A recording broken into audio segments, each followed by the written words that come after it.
legally distinct Creative Commons royalty-free Filmation Masters of the Universe tribute music. Hi, everybody. Welcome to Geek the F Out. I'm Lynch Johnny. And I was about to say Ensign Kayla. I'm Kayla.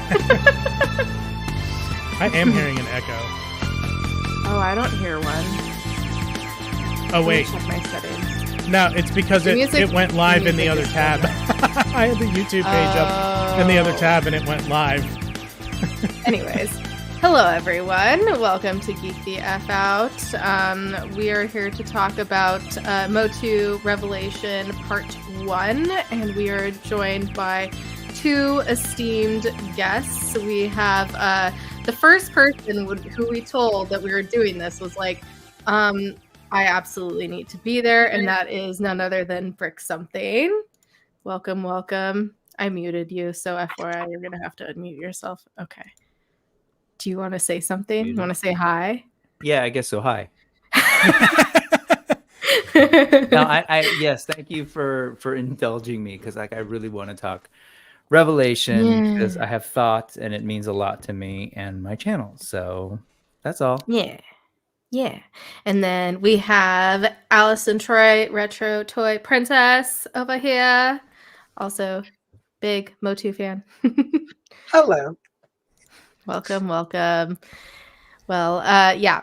So if anyone doesn't know, I have not watched Revelation or anything Motu before. So this was my first jump into the Motuverse, as I call it in my head. Because I know there's, She-Ra and Princess of Power and all that stuff. But yeah, so this is my first time watching anything, and so it is my watch, everyone else's rewatch of the show, and RTP. Yeah, so before we get into it, should we say hi to the chat? Yes, but before we do that, I want to give myself a pat on the back, the old Barry Horowitz, because I freaking eyeballed that Grayskull Green for our names before I put the Grayskull Green background on the stream, and I'm impressed with myself. That's really close. I pretty much nailed that. So yeah, you did a great job. It looks great. Barry Horowitz, pat on the back. My favorite color is green. I also did Cringer eye makeup. So my favorite color is green, and I was like, well, I love Cringer, so I'm going to do Cringer eye makeup. But yes, let us say hi to the chat. Thanos Copter is bummed that he can't be here, but he'll check the replay. Watch the and replay. I think he said he can check. He'll be here Monday. Okay, cool. Chef Matey is here. Matey. Shiny Plastic Chris. Stanley's Toy Channel. Can't do Motu stream without Eldor himself, the Master Versal Toy Hunter. Yeah. Yesterday's podcast. Derek. We're here. Hey, Derek. That's good. Yeah. We're I was here. waiting for the double up. I was waiting to see Derek Hoover's name pop up too. Let's see who else. Oh, Brick Something is here. Hey, that's me. That's from your channel. Yeah. Me. That's just telling everybody to come over here to the GTFO. The Ryandel Fan Club is here. Which I think I know who it is, but I won't say. Well, three of my suspects are here right now on screen, so but that doesn't mean it couldn't be one of the three of you.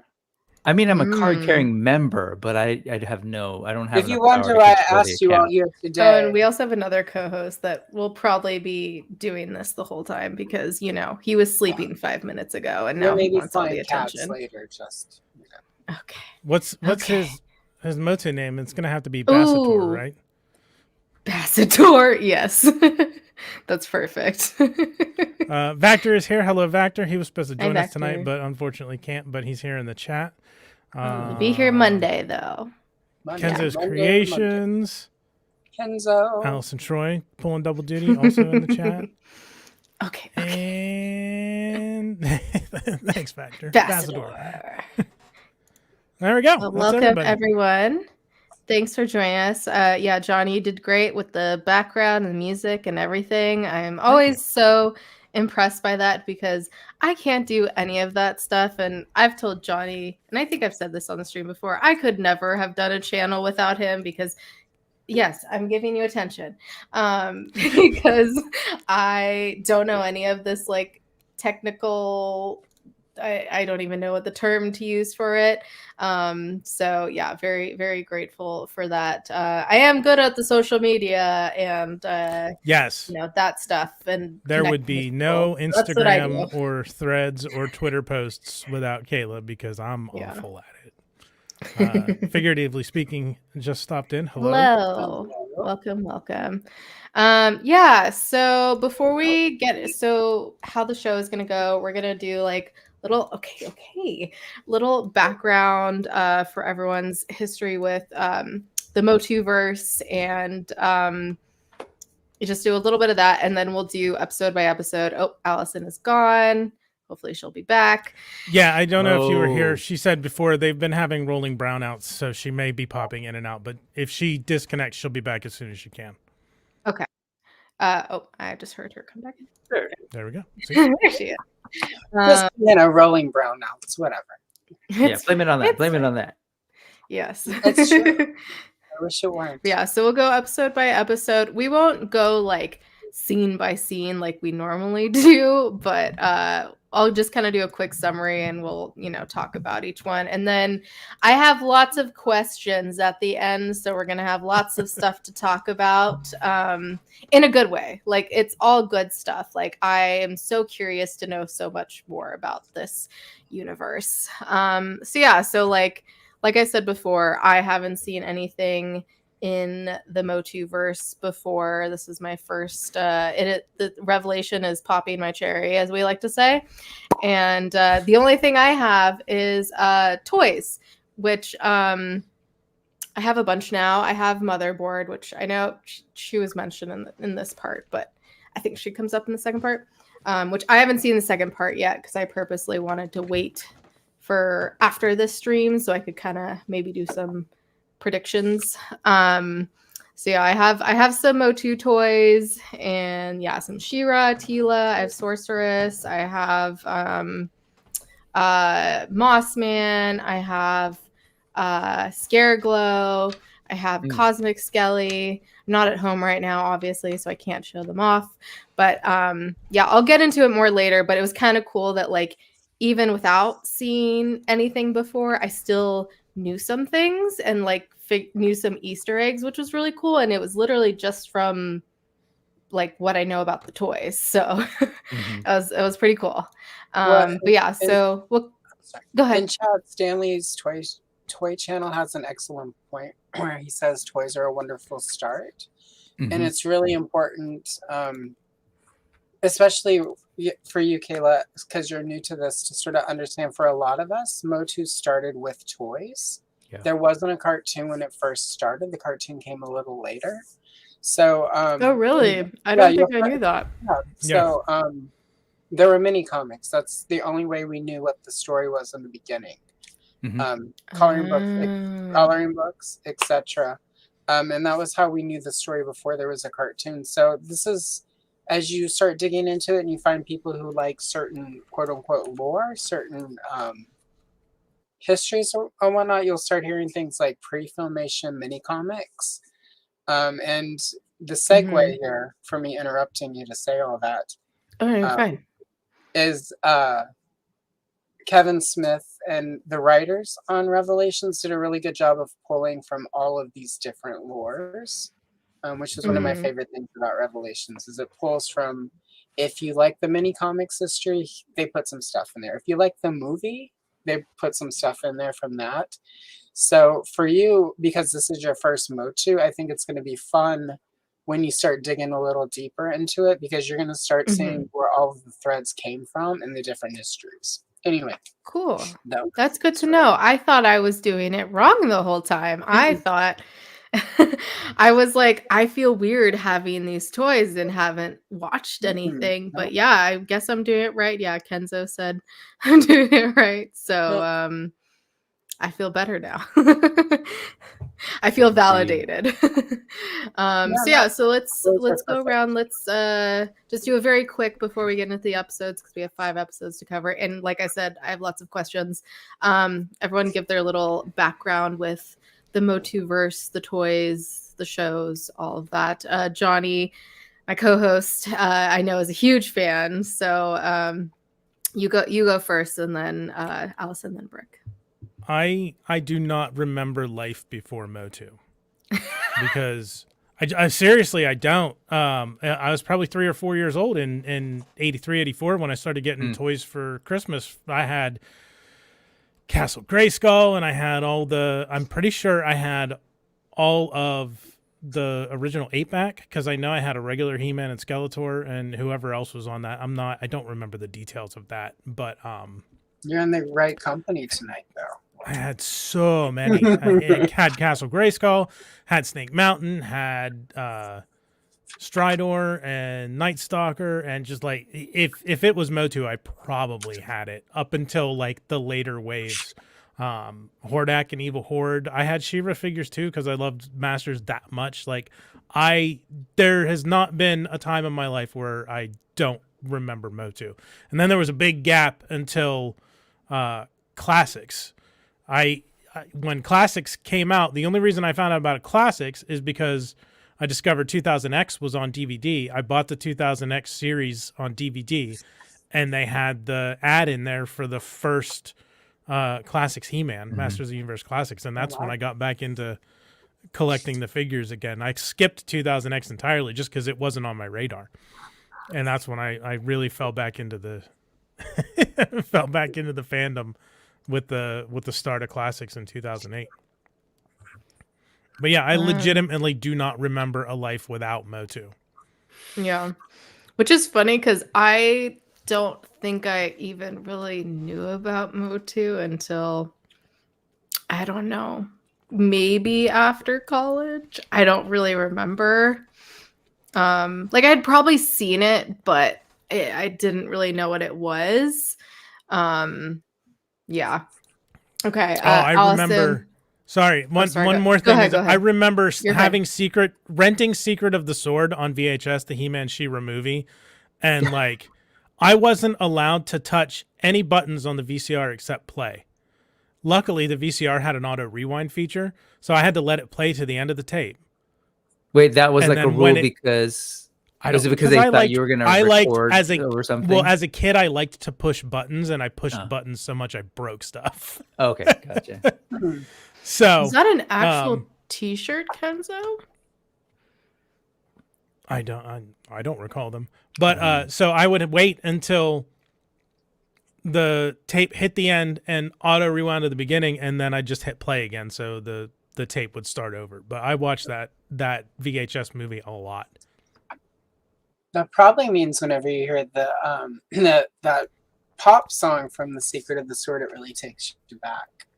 I love the She-Ra theme. I love all that Filmation music. Like I have the soundtrack for Filmation He-Man and the Masters of the Universe. Like that it's quirky and it's great.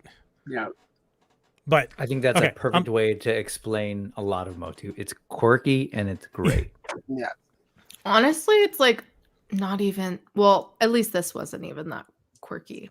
Not as quirky as I thought it was going to be. There's definitely some puns and some alliteration and some dad jokes, but I don't know. It seemed like a pretty normal cartoon to me. Filmation's quirky. Okay. Particularly Allison? Filmation is quirky. Well, let's see. So you're going to hear a lot of this tonight, and I apologize, but I'm literally sort of in Motu month over on my channel. So like a lot of this is going to be on my recent video I released. So a few weeks ago, I did a coloring video of the Tila 1983, no, it was 82, 83, the Earl McCarthy card back. I found it in black and white. Thank you, Adam at Battle Ram blog, for being so wondrous. But I told sort of this story. Like, I wasn't impressed with Motu when I first saw it. It was my brother's stuff. The toys looked big and clunky. They looked like baby toys to me because I was I don't know, like 8, 9. I was so old and worldly. It's also the summer Little Orphan Annie came out, the movie, and I, as a ginger who was sarcastic and sang like you don't just start singing in the middle of the grocery store and doing a dance. I did. So I related. But then I saw Tila and I was like, wow, she's like bonking Beastman with like a sword or something. I'm like, she's cool. I want her. And then Zodak was cool because he was very Star Wars. So I saw them on the back of the 8-back card that my brother had, which was He-Man, Skeletor, Stratos, Man-at-Arms, Tila, Zodak, and Beastman. Johnny. And circle it all back for you. So it was really, Thanks. and Tila and Zodak were my first 2 figures.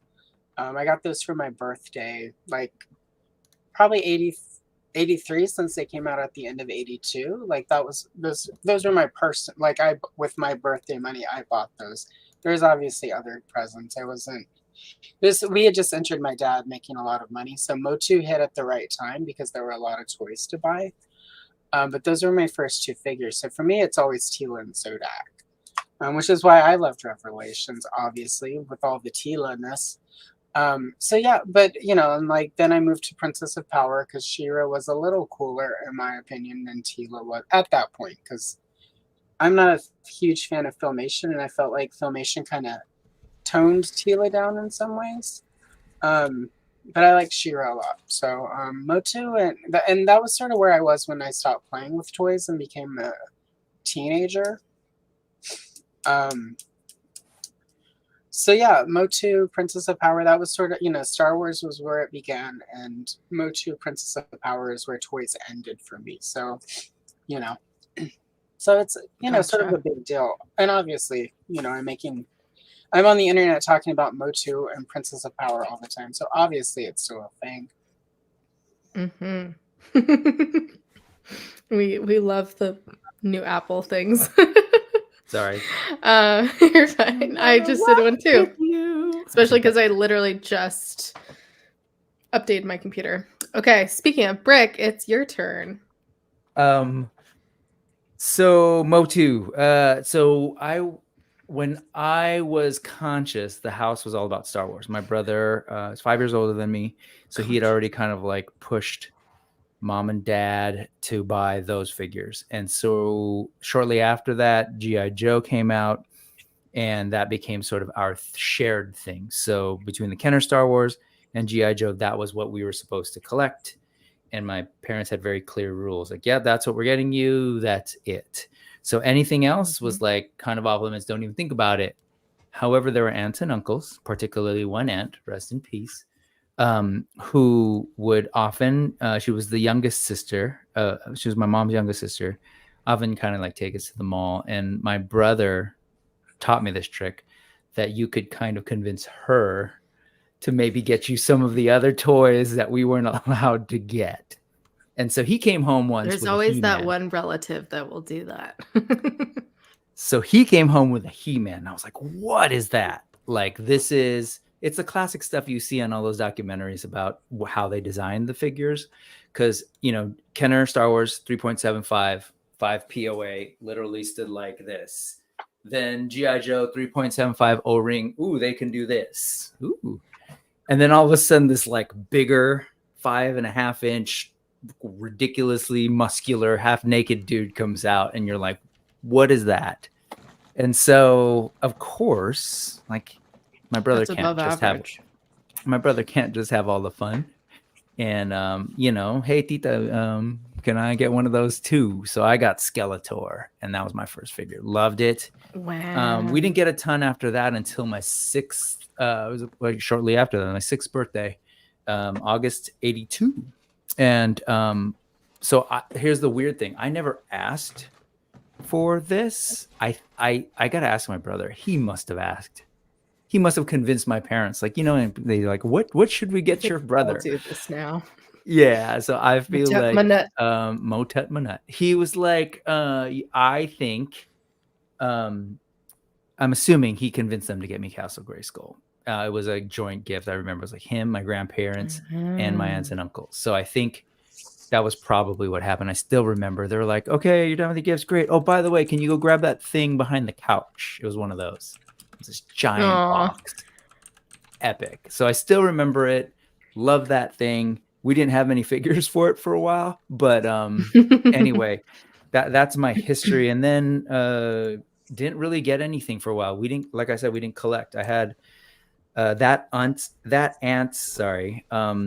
son, my cousin, was 5 years younger than me. That was his deal. Like, you'd go to his house and he had Masters of the Universe. So I just go and play with him, and he had everything, if not, yeah, I think it's pretty darn complete. And he still has it. He's your neighbor, actually, Allison, in your area.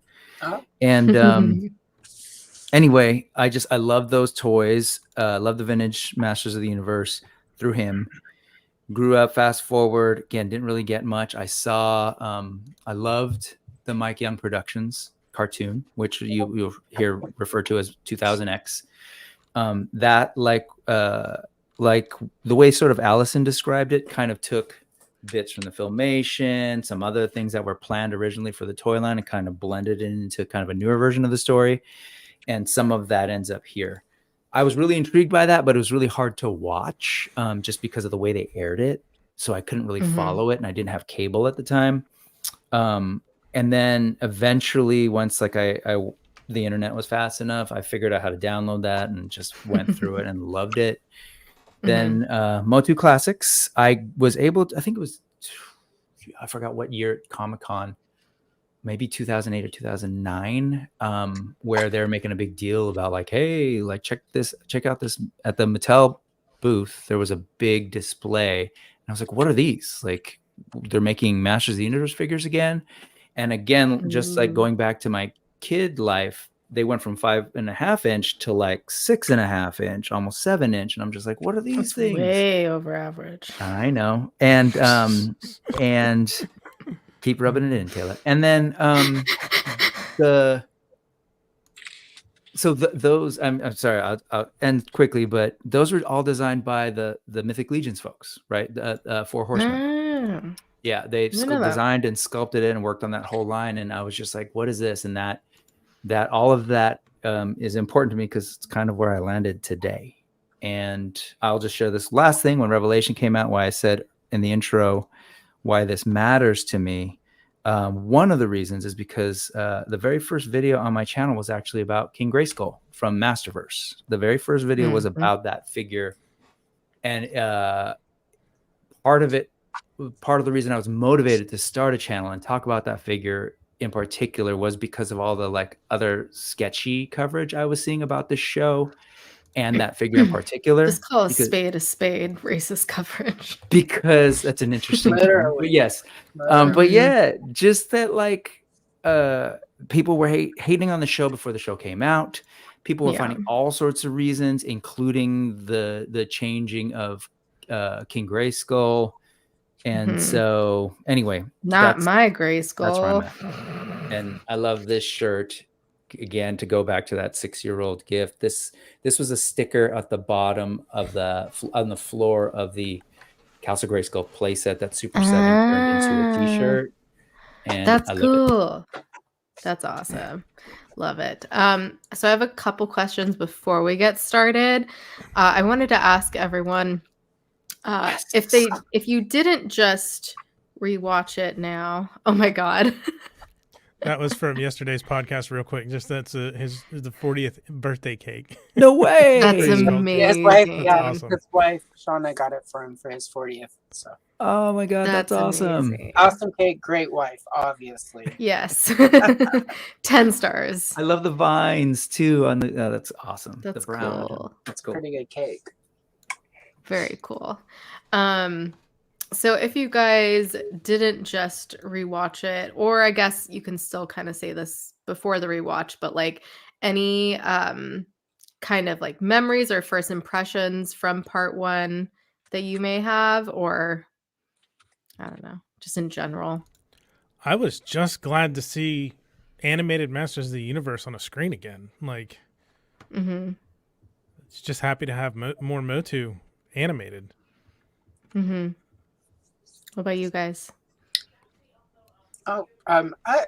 Same, but also I kind of liked the idea of the. I know it was, some people were like, "Oh, it's a sequel to Filmation or whatever," but I really liked that. I knew that they were going to do something a little different. That we weren't. One of the things I disliked about Filmation was the end of every episode. For the most part, it was a reset where we went back. Like there were very few things that were altering. And this is how TV just was back in, especially for like a cartoon. There weren't major changes. I liked the idea we were going to get something where if somebody died on screen or somebody was wounded or something changed, that it was actually a status quo change. I know as we get into it, there are a lot of things people didn't sort of like that they did, but I liked that there was a feeling that nobody was safe. And I liked that there was this, we'll talk about it when we get there.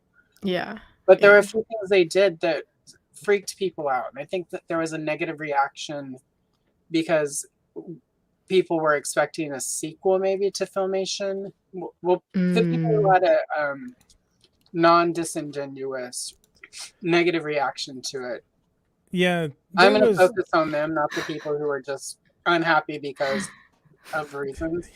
The people who had a negative reaction because of some of that, I think it would have helped more if there had been less of it's a sequel to Filmation rather than it's a modern Motu thing for modern audiences. I think people probably would have had less of an intense reaction. Some of them. There are some people who are just not going to like things about it because they're stupid. And yeah, I'm sorry. Some people are stupid. But but for in this case, there were some people who had valid negative reactions because of what they expected. And I wish that hadn't have happened because what I liked was when one thing happened, I'm like, oh, we're really going to get something in this show that like we didn't get with Filmation. We didn't even get Mike Young, the 2000X stuff. We're going to get some real like, and that's sort of, you know, in classics, the bios would kill characters off. But that always felt really superficial because a bio is not actually, in my opinion, like you can disagree with me. Yeah. I don't consider a bio actual storytelling. There's no art to that. It's just like write some stuff out, throw it on the back of the package. It's just like it feels like a different continuity, right? Like you have the bios are their own continuity. They're a different story than the mini comics that came with classics, than the mini comics that came with bios the just original. Felt very fan fiction-y and poorly thought out. So I'm not going to focus on the bios at all right now. We certainly at some point we can all do a let's complain about bad things in the bios. And some people like that continuity, and I'm happy for them, but it's just very poorly, it's a very poor way of telling a story.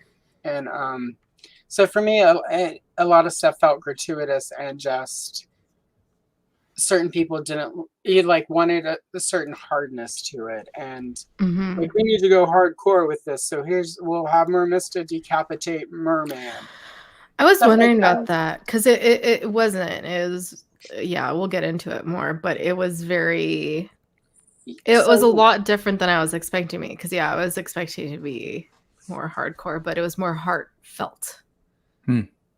Yeah. So anyway, that's sort of, and I'm done. So Britt.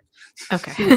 Go, Britt. Any memories? Like the sequel aspect of it, like they talk in video games a lot about spiritual successors to games, and I think that's more what this is than a direct sequel to Filmation. It's like a spiritual successor to Filmation. Which I was going to ask if this is supposed to come in a timeline compared to any of the other shows, movies, etc. that have come out. I would say if you consider this like an unofficial Filmation sequel, it works. Like because the basic Motu lore is pretty much the same from iteration to iteration. You know about like Prince Adam is He-Man, the Sorceress of Grayskull, Orko, Cringer, the Sorceress, and Man-at-Arms know that Adam is He-Man. No one else really does. Wink, wink, nudge, nudge. doing this that Marlena does. Like Marlena's figured it out. They always Um, hinted at that in Filmation, though. Yep. Yeah. Mhm. Every time she Which, like, she rescued everyone by freeing Prince Adam, so you know. that would suck if just one parent knows. Like, if I was the other parent, I would definitely have that reaction he had and the reaction Tila had. Like, that is very warranted. Especially being a very parent, I would be I like hearing "The that. Yeah, fuck?" that's interesting to me to hear someone who was unfamiliar kind of just watch the show and think about relationships, human relationships, and how people Mhm. might react. And so, like, Mhm. that's kind of what I was curious how this would land with someone who didn't really know the lore, if they just sort of Yeah. communicated enough to give you the sense of like, oh, he has a secret life. Some people know, some people don't. How would this land with Yeah. people? So Which I As did know a someone bit from Discord, but I didn't remember exactly, but I remembered that, like, people didn't like Tila's reaction, and, yeah, watching this, I was like, honestly, don't blame her at all. yeah, I mean, well, I know all the lore, and I didn't understand back then why like she didn't know, because she was far more capable than at least one of the people, Orko, that knew about it. And like everyone's like, Mhm. well, Orko found out by accident. I'm like, the Sorceress of Grayskull has many, many powers and never hesitated to use her powers to like mind wipe people. They easily could have fixed Orko knowing. Tila should have point blank knew. She's literally in charge of protecting Prince Adam and training him. And she thinks the Mhm. whole time she's got this lazy's, you know, part of the reason it always seemed like she didn't take Adam serious as a romantic interest was because of how like, you know, he's just lazy and like wants to play and run around and be ridiculous. And that's why she never took him Which serious. also, if Like, my alter ego was He-Man, if that's how I would wanna be as a normal person. Like, you're I doing a feel lot like of shit I as feel He-Man. I would be a lazy piece of I mean, shit. even Superman lore has fixed that in recent years, where when things with him and Lois get serious, he tells Lois that he's also Superman, because the Mhm. writers of Because the Superman. glasses, totally hide his I identity. used to, people say that, but like I wear these now, and I've run in. I mean, I've lost a little weight, but I run into people I haven't seen since before I started wearing these, and they look at me like, "You look really familiar," and then it's like, yeah, I don't take them off, and like, it's his eye. But I'm like, Everyone hey, puts on their glasses. yeah, "Oh, right. I don't have mine who are you nearby. people? No, I I'm take the Dang glasses off it." and I flip my hair, and they're like, "Oh, it's Allison." The hair flip gave it away. See, Um, it's similar with makeup. Like, I just went on a cruise this past weekend, and because we went out of the country, they had to take like pictures of us, and it literally did not recognize my face on the way back because I wasn't wearing makeup. So yeah, they had I to pull mean, me aside and check my passport. I'm like, yeah, this is bad. But yeah. anyways, Anyway, we are sort of, but I mean, like, who it's the hell is that? valid to. I was gonna say more about that. Like, there's some cute Easter eggs directly to Filmation stuff, like with the shaping staff at the Oh, in the yeah. very first episode is a direct Filmation reference. Okay. But it stands on its own, and it can be considered a spiritual successor to a lot of different things. But if you want to, like, Yeah. where does it fit in the continuity of existing like Motu properties? I think it's its own thing. Okay. I kind of figured it was. Yeah. So, Brick, we didn't get to you on your memories from when Revelation came out. From when it Part came one. out. Well, to go Mhm. back when they announced, this was like a wave of news. First Origins came out, and then they announced that they were going to do sort of a more adult collector type 6-inch figure, and they showed silhouettes, and I was like, oh, that's dope. That's like not the sort of exaggerated old school figures, which I was good with, but I did that back in the day. I was looking for something new, right? Yeah, and they teased that, and I was like, what is that going to be? And then they said they also announced another show in the CGI show. So now they were announcing like 2 continuations or 2 new on-screen versions of Masters of the Universe, and that was like, okay, that what's going on? So I was already intrigued by that, and then they said, and then of course I was waiting for the toys, and I kind of already in my brain I was like, yeah, I want to collect those. I want to try those out, and so when I started to see, I'm like a very visual person. And so when I heard sort of the talent behind it, particularly it was Powerhouse, who did the Castlevania show on Netflix. And I was like, okay, so they're really like, and that was really gory, adult, and had a little bit of an anime approach to the designs. So I was like, okay, this is different. It's not Filmation. And I'll confess that I did not like Filmation. I watched every single episode as it came on. I recorded those on, I was allowed, Johnny, they trusted me to press buttons on my VCR. And we recorded those. You probably didn't break buttons when you pressed them. The biggest fear was that you'd accidentally record somebody else's stuff by accident. Yeah. But so when they started doing the press, and then they announced Kevin Smith, and not just Kevin Smith, but I watch, it used to be called, well, it's now called Fat Man Beyond. He does a podcast, and it's also on YouTube with a writer, his buddy, Mark Bernardin. And so Mark Bernardin is just an amazing writer. And I really appreciate sort of his insights around storytelling on that podcast a lot. And so when I heard that they were involved, and then later that Ted Biaselli was kind of like the person at Netflix who was like trying to push this. Ted was actually, I want to say that he was on GDL, right? Wasn't? Yeah. Mm-hmm. Yeah. Him and Jay are friends. I actually reached out to him about Revolution to see, because like I was pretty sure that all 5 episodes were coming out at once, but I wanted to double check, and he responded to me, and I was like, amazing. Yeah, he's very like interactive with like all the stuff he works on, which is really cool. Like he doesn't even follow our GTFO Instagram. I don't think he follows my personal Instagram either. But he like liked and commented on our post. I was like, this is amazing. And I think it was purely just because of like the hashtags I used. Because I think he really gets into it, which is, it's awesome when someone is, that into something they're creating. Because there's a lot of people that are just like, okay, let's make this, give me the money, Yeah. Shatner. So with him, like shots fired. Talk about throwing shade. Yeah. He I loved hearing him on GDL and sort of seeing him later. Like I think he was on Dad at Arms. He was on For Eternia, and just sort of hearing him, like, he does what your channel is. Like, he'll geek out. Like, he's like a hardcore Masters Universe fan. When he talks about it, that this was his pet project that he wanted to make happen. If we asked him, I'm sure he would come on. And so I really appreciated that. So between Kevin Smith, Mark Bernardin, him, Powerhouse Studios, just that part alone, I was really excited to see how this was going to go. And I totally heard them say, Kevin Smith, I remember saying, this is going to be a continuation or a sequel of Filmation. But he did. I didn't like, I don't know, like, to be honest, I was kind of like, ooh, what does that mean? Because I tried to watch those. I tried to show them to my kids as the ramp up, as I was starting to get back into Masters of the Universe, and it didn't hold up for me. And my kids like were done.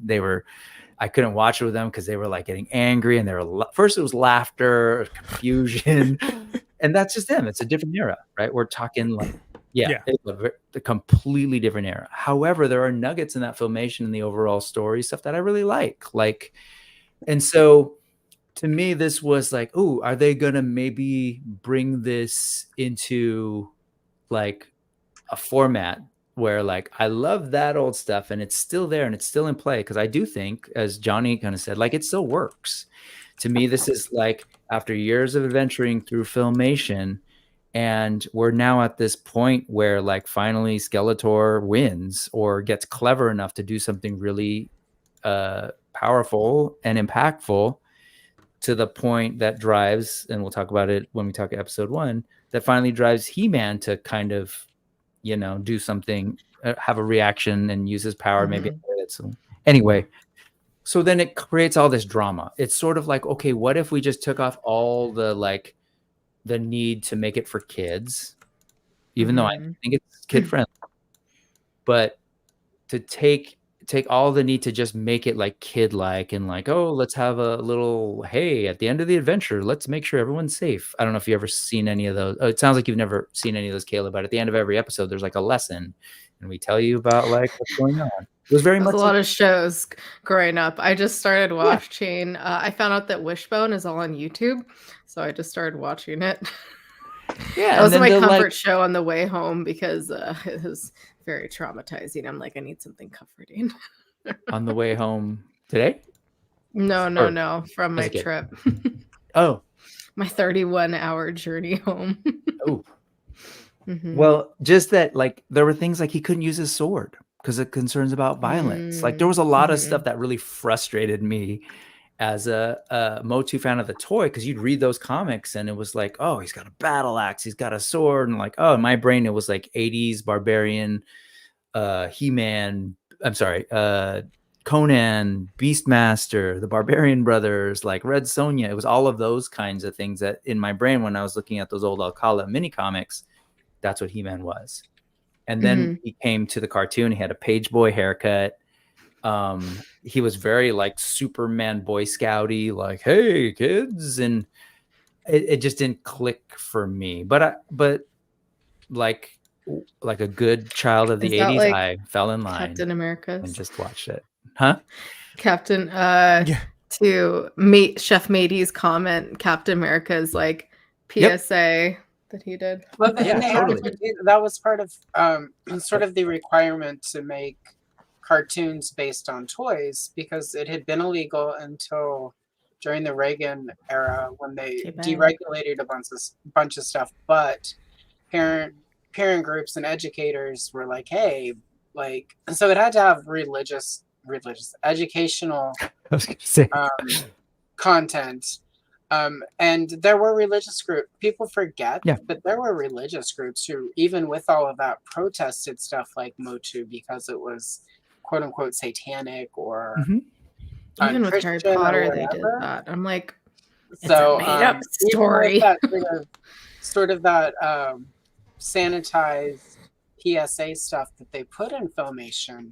It's still, there were some people that were never happy with it because you know, like, think of the children. It's like, well, you know, like, we are thinking of the children. They need some better freaking entertainment than this nonsense.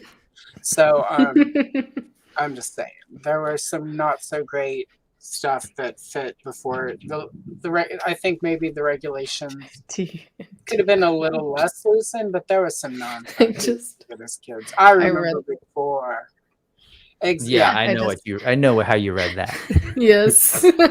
But yeah, there was a whole anti-D&D satanic panic thing, and so you know, all of this, so they had to pull back a lot in that Filmation. My point with all that was when they said it was a sequel to Filmation, I got scared, but then was hoping, if you know anything about Kevin Smith's work, like, it's crass. It's do you watch all of Kevin Smith? Okay, I was gonna say you'd love it. Some of it, maybe stuff, not. Yeah, but not the innuendo's on point, and the like. Oh yeah. We're gonna do all FYI. We're gonna do all the That's What They Said's on Monday, since everyone will be here for that. Okay.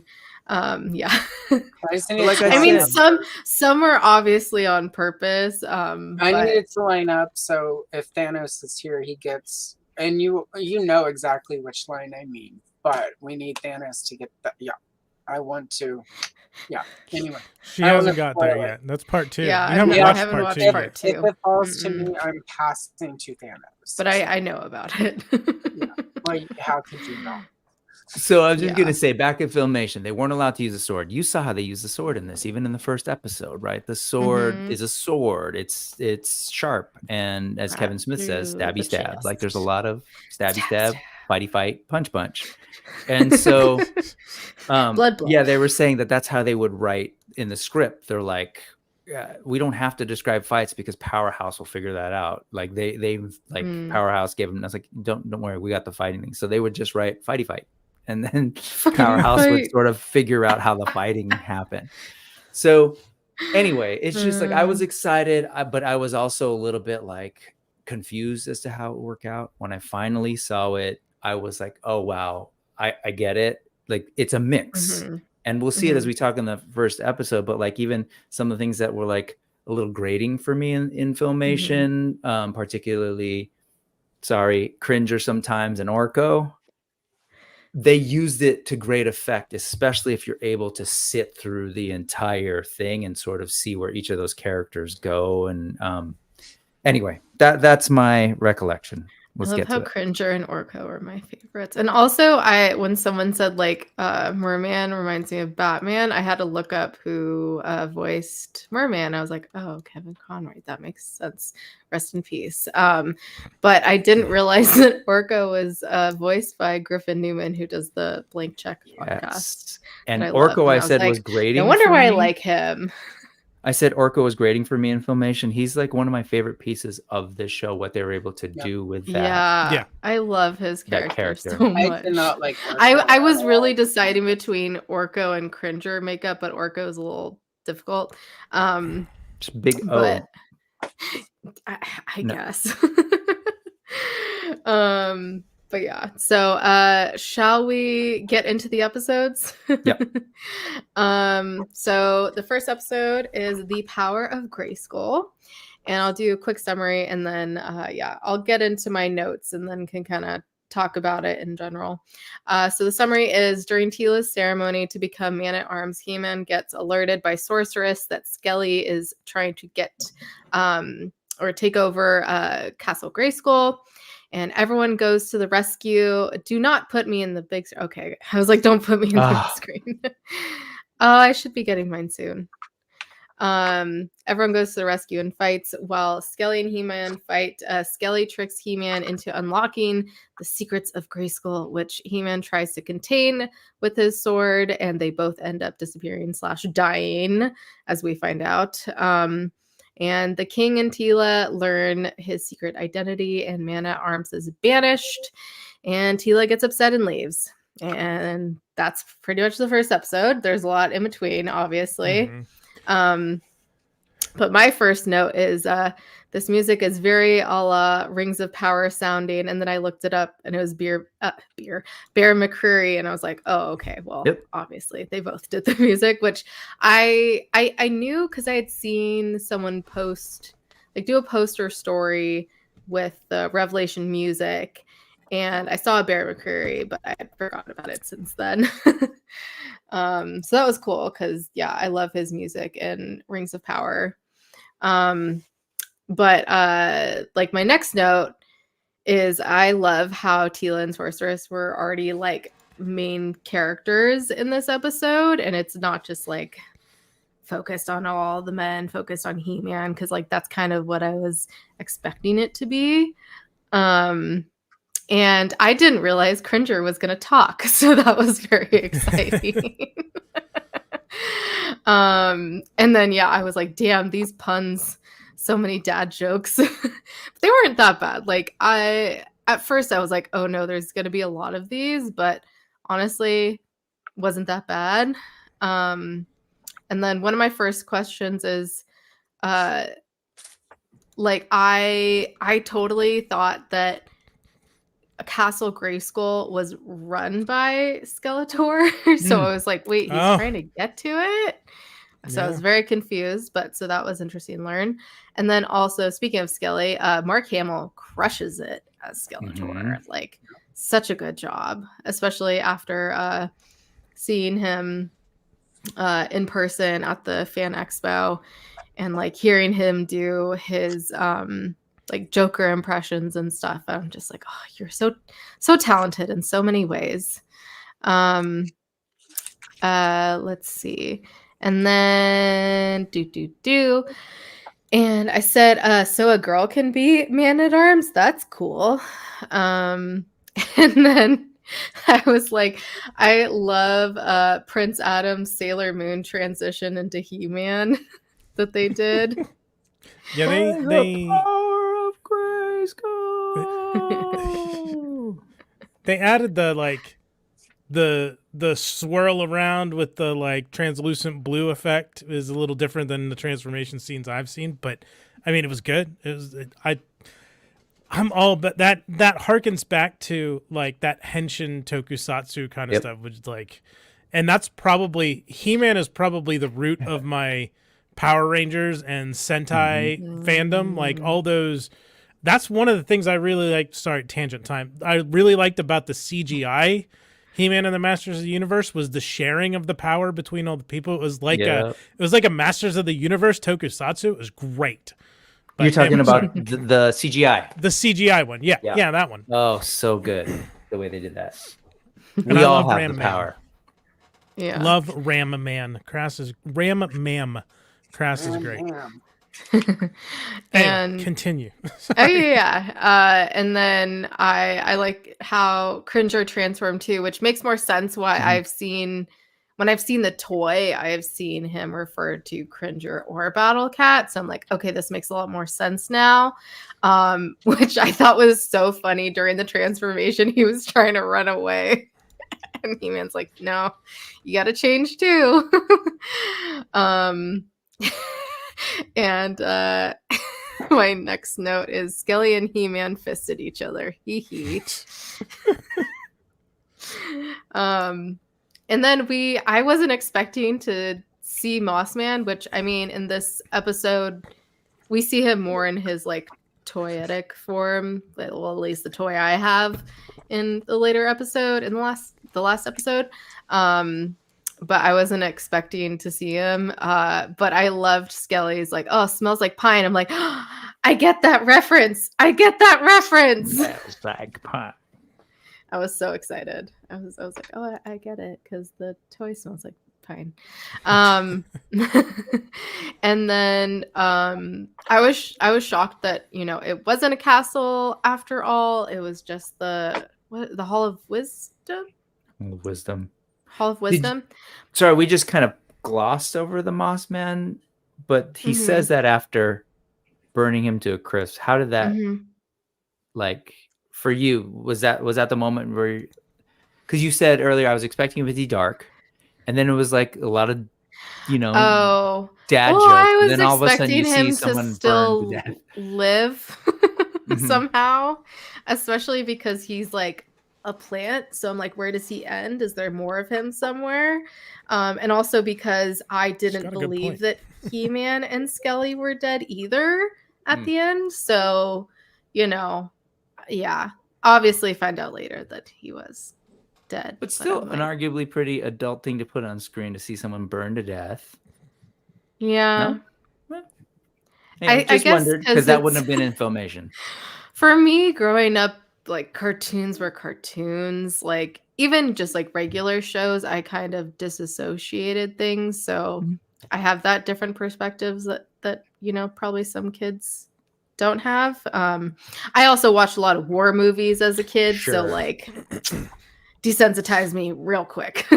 Well, I just think in terms of what you were talking about later, in terms of people's reaction to the situation, what happens immediately after that drives He-Man to kind of like cross the line, because he never did anything like that. And if we're in the mode of like, oh, I watched Filmation, saw that, and like the heroes always won, the villains were always stupid. In this case, it starts off with the villains actually being kind of clever, breaking into Castle Grayskull, kind of being relatively successful, and then Skeletor finally doing something that actually hurts one of the masters, actually killing one of the masters, which then triggers He-Man to kind of like cross that line, which I was like, that helped me go like, oh, okay, this is the Kevin Smith, Mark Bernardin show by Powerhouse that I kind of suspected might happen. I was hoping. So that was a big deal for me to see that all play out in that first episode. I think because like I didn't know their relationship at all, and I didn't even know Mossman was like that substantial of a character. I thought he was just kind of like, I don't know, off to the side, like third tier, or I don't know. He was. They worked him into this, made him kind of. Yeah. I want to say he was more prominent in the 2000X show than he was in Filmation. And then I was like, does Sorceress have a crush on Teela or something? Which, of course, later on, we keep getting hints that, Teela is more than just Teela. So I figured that had something to do with it, why she, made that comment of wanting to see Tila again. And then, I was like, He-Man can't be dead. There's like no way. Like plot armor, he can't be dead yet. And then, I was like, how does his mom know who he is, but on his dad? Like, that's kind of fucked up. And then my last comment for the episode is, oof, Tila's a redhead. Yep, I like her. You like that moment where she lets her hair down? And then all of a sudden it's like... Yeah, and that's also my first comment for the next episode. But so that's all I have for the first episode. Feel free to give your thoughts now. Randor is particularly over the top in this. Like, oh yeah, at the very beginning, is like when Adam's like, oh, look how proud Man-at-Arms is, and Randor's like, that's parental pride, Adam, something I can hopefully feel one day as your father. Yes, I was like, Jesus Christ, savage.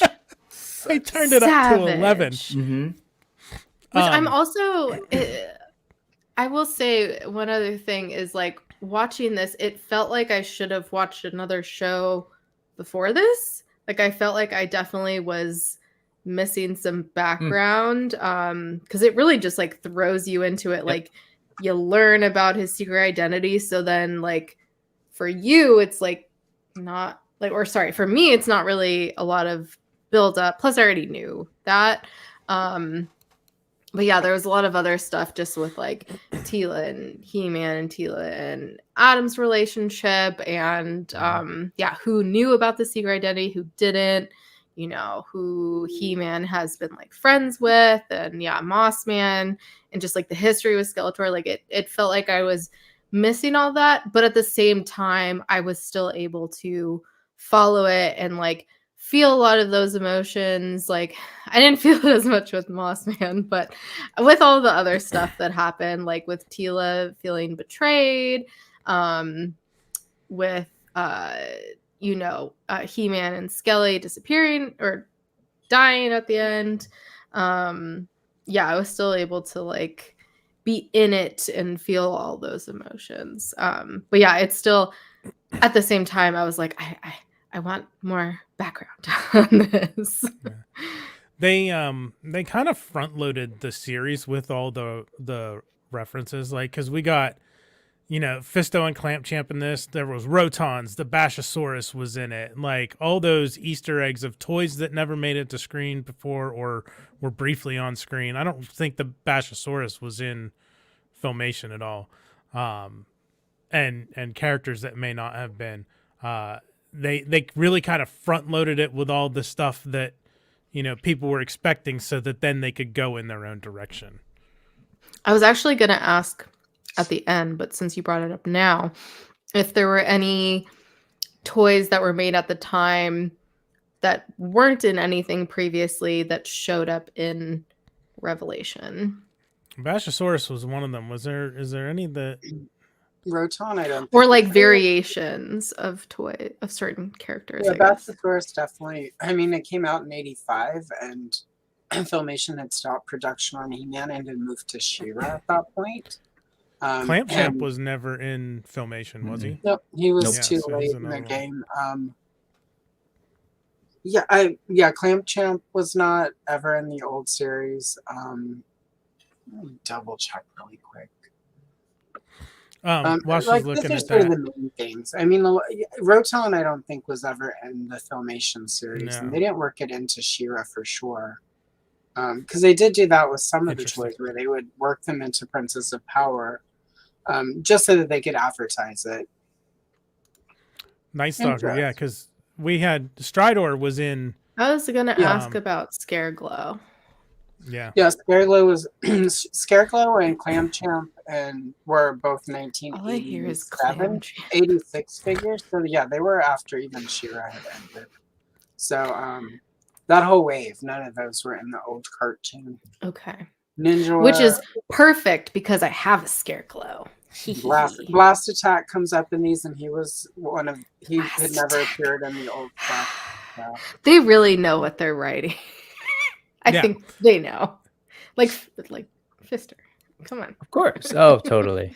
Well, you know. They I know. mean, real quick on that note, you know, even the Mattel folks, when they're creating the characters back in the day, Merman's, one of the Merman's early names was Seaman. And they changed it. Yeah, And they like, changed well, it. maybe. That one didn't Yeah. quite But make it at all the that way. time, it was He-Man, Beastman was Tree Man, Skeletor was D-Man.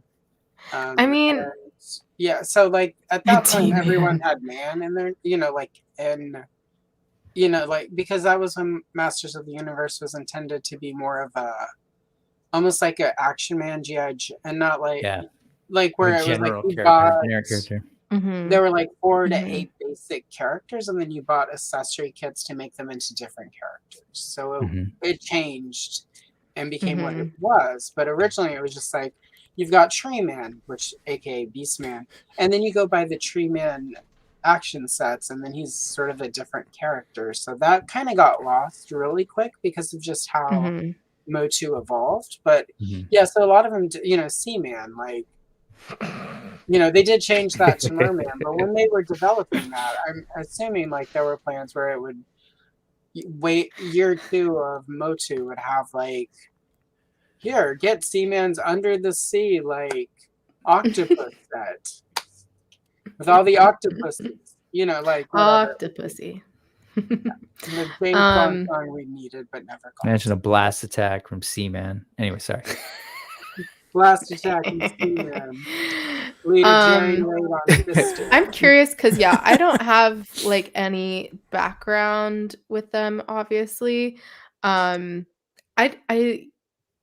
don't like, obviously Tila like gave up her position as a man at arms, but also like with Skeletor gone, I feel like a lot of people at that point would have been like, who do we have to really fight anymore? Which obviously there was with Triclops. I mean, technically, man at arms is like a position in the court, you know, like in the royal army. So you would still need a royal army. A couple of people made that these, but I one disagree. Like, and I can relate personally. Like, I've been sort of lied to in that, you know, obviously not a He-Man Prince Adam situation, but I've been lied to pretty significantly. And the betrayal is just overall. Anyone who knew, you don't want to talk to that person.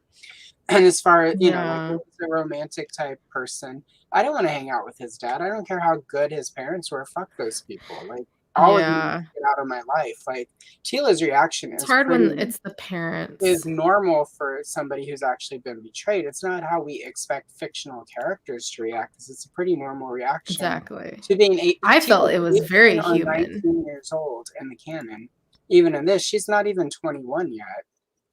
This is a normal reaction for an older teenager, young adult person who has been betrayed in a really significant way. I think because Kayla has been always portrayed in a very mature way. You know, in Filmation, like, you would never guess that He-Man, She-Ra, Tila, they're all like 18, 19 years old at the most.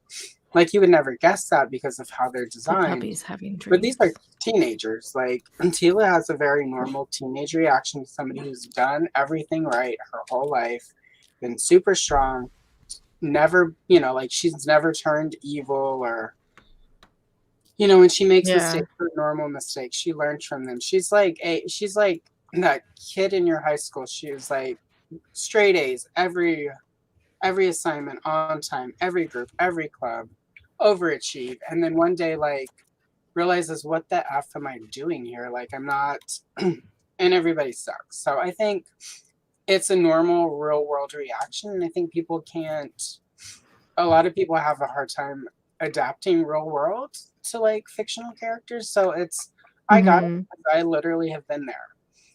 And I get why some people didn't get it, but sort of the insistence that it was out of character, it's like, you don't know how anyone's going to react to that sort of betrayal. I get, figuratively speaking's point of like what their character was like then. But at the same time, like, if you don't, like, you're really never gonna know what someone's gonna do unless they happen to be in the same exact position twice. So unless that happened in Filmation, I Yeah. don't think you really know. Like, it could seem out of character, but also, yeah, you know, everyone reacts to things very differently. Sorry, And Brett, go I'm ahead. probably like maybe iconoclastic. I don't mean to like yuck anyone's yum who are big Filmation fans, but just to go back to what we were saying earlier, like again in Filmation, He-Man wasn't allowed to use his sword. So it's like, is it out of character now? Do we freak out when he's using his sword? Because we never saw that. Like there were a lot of things about Filmation that were simply the limits of the storytelling, the medium, who they were trying to reach. And so without those limits, I think, yeah, they were trying to kind of take the basic premise and bring it into 21st century storytelling for a Netflix audience, right? And it wasn't even for kids. Like they were real intentional. They were like, we have a two-pronged strategy. We're gonna do this again. Powerhouse did Castlevania. If you've ever seen that, it's real like grown up. You got Kevin Smith, and like he did a cartoon once, but like it's pretty grown up stuff with some comedies and all that. And he was like a big Filmation fan too as a kid. But then you've got the CGI show, which intentionally was skewing younger, more like a YA kind of audience. So I don't know. I personally didn't really. I personally wasn't thinking like, oh, this is out of character from Filmation, because there was so much about the Filmation stuff that was like that. I don't know. I would. It's again hard. It would be hard for me to watch. But like on that note, Which is no, go ahead. Go ahead. I'll say it after. well, just to talk about the reaction. It's everything that Allison was saying, but also just to fill in the rest of the context, like they had just finally, basically, she saw Moss Man, which was someone that she knew and considered a comrade, right? They were fighting Skeletor together, and He-Man and Adam all die, and she saw all of that, and she was like, at that moment, was just actually like, WTF is going on? Like, wait, he's He-Man, and wait, he actually can die, and sure, on the one hand, we killed Skeletor, but it was like that to me signaled, and maybe it didn't communicate very well in the show, but like that was all a big deal, and that's why I asked you about Moss Man, because it kind of happened so quick that it's almost like, wait, this is kind of a big deal here. And so in addition to that, the world almost ended like right all before that. Like again, I do feel, and especially in rewatching, it was like, oh, it's kind of fast, but essentially the world was coming to an end because there was going to be this explosion of magic that Skeletor triggered, and Sorceress stops time. We forget, and I don't want to spoil anything, but she says some really weird stuff that you alluded to Tila. It's like, well, why did you stop time? Because I wanted to see you one last time or something. And you're like, wait, what? So Tila's like, which I was like, I'm getting the vibes there. Yeah. So Tila's like, wait, what the hell is going on? What are you telling me right now? And we're trying to stop the world from dying. And then all of a sudden, He-Man's saying, I'll do this thing. And then she's like, wait, what do you mean in this form? And then she finds out that the best friend that like, this is my thing with Tila. If you watch Filmation, I think this is totally true to the spirit of Filmation. Like, she's annoyed with Adam most of the time. And she's kind of like, well, let me show you how it's done, because he's this spoiled prince who like seemingly is lazy and doesn't do anything. And she's kind of like, oh, this guy. Which once again, I think is valid. But it's sort of like, that's what she thought. And then all of a sudden, she was kind of, if you watch those back, she was kind of shitty to him sometimes. Just kind of like dismissive. Absolutely. So now it's like, holy shit, I was treating you like crap when this entire time you were actually the hero that was saving me and everyone this whole time. I feel like a total ass. No one's telling me. And then fast forward, because again, it's so fast, but fast forward into the throne room, and then all of a sudden it's like high drama. You know, Marlena's like, no, Randor, you don't understand. Our son is dead. And she's like, so she's watching all this, like, what is going on? And then that's where everything that Allison said, it's like, F this, like, this is all super confusing. You're all a bunch of liars. And on top of that, I think she was genuinely pissed off at Randor, because he just like, Man-at-Arms, her father was like super loyal and was just following the orders of the prince. Like, he told us not to tell you. And like, he gets fired and exiled. Not just fired. He is no longer allowed to be in the kingdom. That's some big deal. And even though that's the king, you're like, F this guy and F all you all.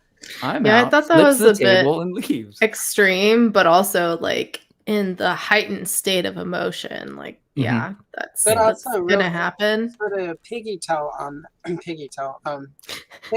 that. So like, also, where did Tila grow up? Tila grew up in the palace. Why did she grow up in the palace? Because her dad is Man-at-Arms. What was Tila's childhood? Learning how to fight and protecting Prince. But he's not her biological dad, right? Right. Adopted dad. It depends on which lore you're looking at, but it's possible he is. There are a couple different continuities. There are reasons Thanos doesn't tell certain stories when he does his Thursdays, and I mean his Wednesdays and stuff. Anyway, but what I will say is, like, said in one of these episodes, they specifically called out in one of the 5, like, one of them said adopted father or adopted daughter. So that's the continuity here. Yeah, when they called her an orphan too. In all continuities, he is her adopted father, but there are some continuities where it's implied he is not. So that's worth noting. Sometimes it's implied that he and her mother had a thing, and other times it's implied he and his brother, who is not always his brother in all continuities, is. So in some continuities, he might be her uncle, but we've never gotten a consistent answer on who the dad is. But even that aside, he's the only father she's ever known. She's grown up completely. It's like, say, it's like Alfred Pennyworth for Batman. Like, your dad is the butler. He is got all this shit. You're the servant's kid. You've grown up in the palace. Your entire life is subservient to all of this nonsense, and you've accepted it. You've thrown yourself into it. You've embraced it, and then one day you find out that your best friend / protector has been lying to you, and you're in love with. You thought you're in a love triangle, kind of. And you're not. You're like in love with one person who lied to you. Could have resolved all the strife. People are dying. Your dad just gets exiled, and the king is a bastard as fuck. Like, like, I think she has had. I think it's a legitimate. Let's have a revolution. She's been an overachiever, do-gooder, pick me her whole freaking life. All of a sudden, she's like, "Screw it, I'm out." Anyway, just my take. While you have that in your mouth, or were you? Sorry. I was expecting Allison to keep talking. Sorry. I was gonna say, like both of you just kind of said, it's a very layered thing that's happened. With He-Man's identity being revealed, because it's not just him. It's everyone else that knew his identity and her relationships with those people as well. And then he dies. And like she says later on, at the end of this, at the end of part 1, like, she couldn't even really grieve him because she felt like she didn't know him. And I don't know, that's like a lot of complicated emotions to handle. And on top of all that, I just want to say what you said before, Brick, with how people were like shocked about her reaction, but also how like He-Man used the sword and how he normally wouldn't use the sword before, and how there's other stuff like that has been changed. It's really funny to me how people seem to focus on a woman's character's reactions, but not on the sword and the killing and all that other stuff. But they happen to focus on that. Just saying, it's coincidence? I think not. Well, yeah. In addition, I'll say, just to pick up on a couple of comments. So earlier above, it was Stanley's Toy Channel saying that I felt Revelation was had more of an adult orientation, and Filmation was more for kids. You have to look at the times and show who the show's for. And the other thing is, like, if you remember, well, the context was like, even in our intros, we're like, oh, I'm excited to see Motu again. And so on the one hand, it's not just, oh, it was for kids and now it's for adults. It's kind of like it was for certain kids at a particular time, and now those kids are now adults. So it's also like it kind of grew with us. So that's what I kind of find interesting. That's sort of what I was alluding to in my sort of intro in terms of my expectations for Revelation at the time, or how I was feeling. Because it was like I tried to watch Filmation as an adult, and I acknowledge, like, I can watch it for like, oh, fun, but like where I'm at in my brain and kind of like the kind of media I want to consume and think about, it was like, ooh, this is weird. But this kind of balanced those things. So I love the complicated feelings. I love the like, oh, if all that stuff that you saw as a kid were true, like how would actual people have to deal with this stuff? Because it's weird stuff. And I dug that, but it's also still in the fantastic world of magic and high tech and barbarian. So I thought that was really cool. And then I don't know how much to like, I just don't know about spoilers and stuff, but people have said some other stuff in there that I thought Yeah, was I saw a interesting. couple of the things. I will say I just watched these 3 times in the last 24 hours. She was definitely called an orphan, and it was like her adopted father. So not real father for sure. Yeah, I know that. Yeah, at least in part 1. Yeah, at least some. Yeah, part remember one. there's a pinned message.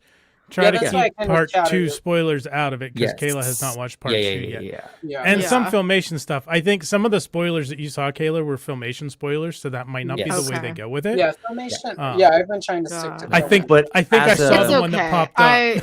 I already know some things anyway, Yeah, and so like for it's instance, okay. in Filmation, there's an episode called Tila's Secret, where Tila discovers her relationship to the sorceress, and they use magic to remove that from Tila's mind, because it would be too dangerous for Tila to know this That reminds thing, me of another show, which will become really so.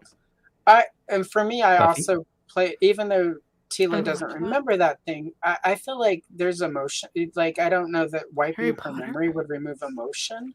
So I also sort of felt like that played into Tila's reaction. She's had them take important information away from her before, like, because they don't trust her. Yeah, and that's a Charles Xavier move right there. Somebody in chat said, but Orko knows how to keep a secret, and that's valid. But why does Tila not know how to keep a secret? She's never proved that she doesn't. And it's like, so there's that layer to it too. Orko knows, Orko can keep it secret, but Orko's a screw up. He's always, like, messing up. And there are times where he does say things. We love Orko. Accidentally. The way, again, this is based on my personal relationships that inform this. Like, my first thought would have been, how have I proved myself untrustworthy that I'm not allowed to know? Mm-hmm. And that is part of Tila, everything. Yeah.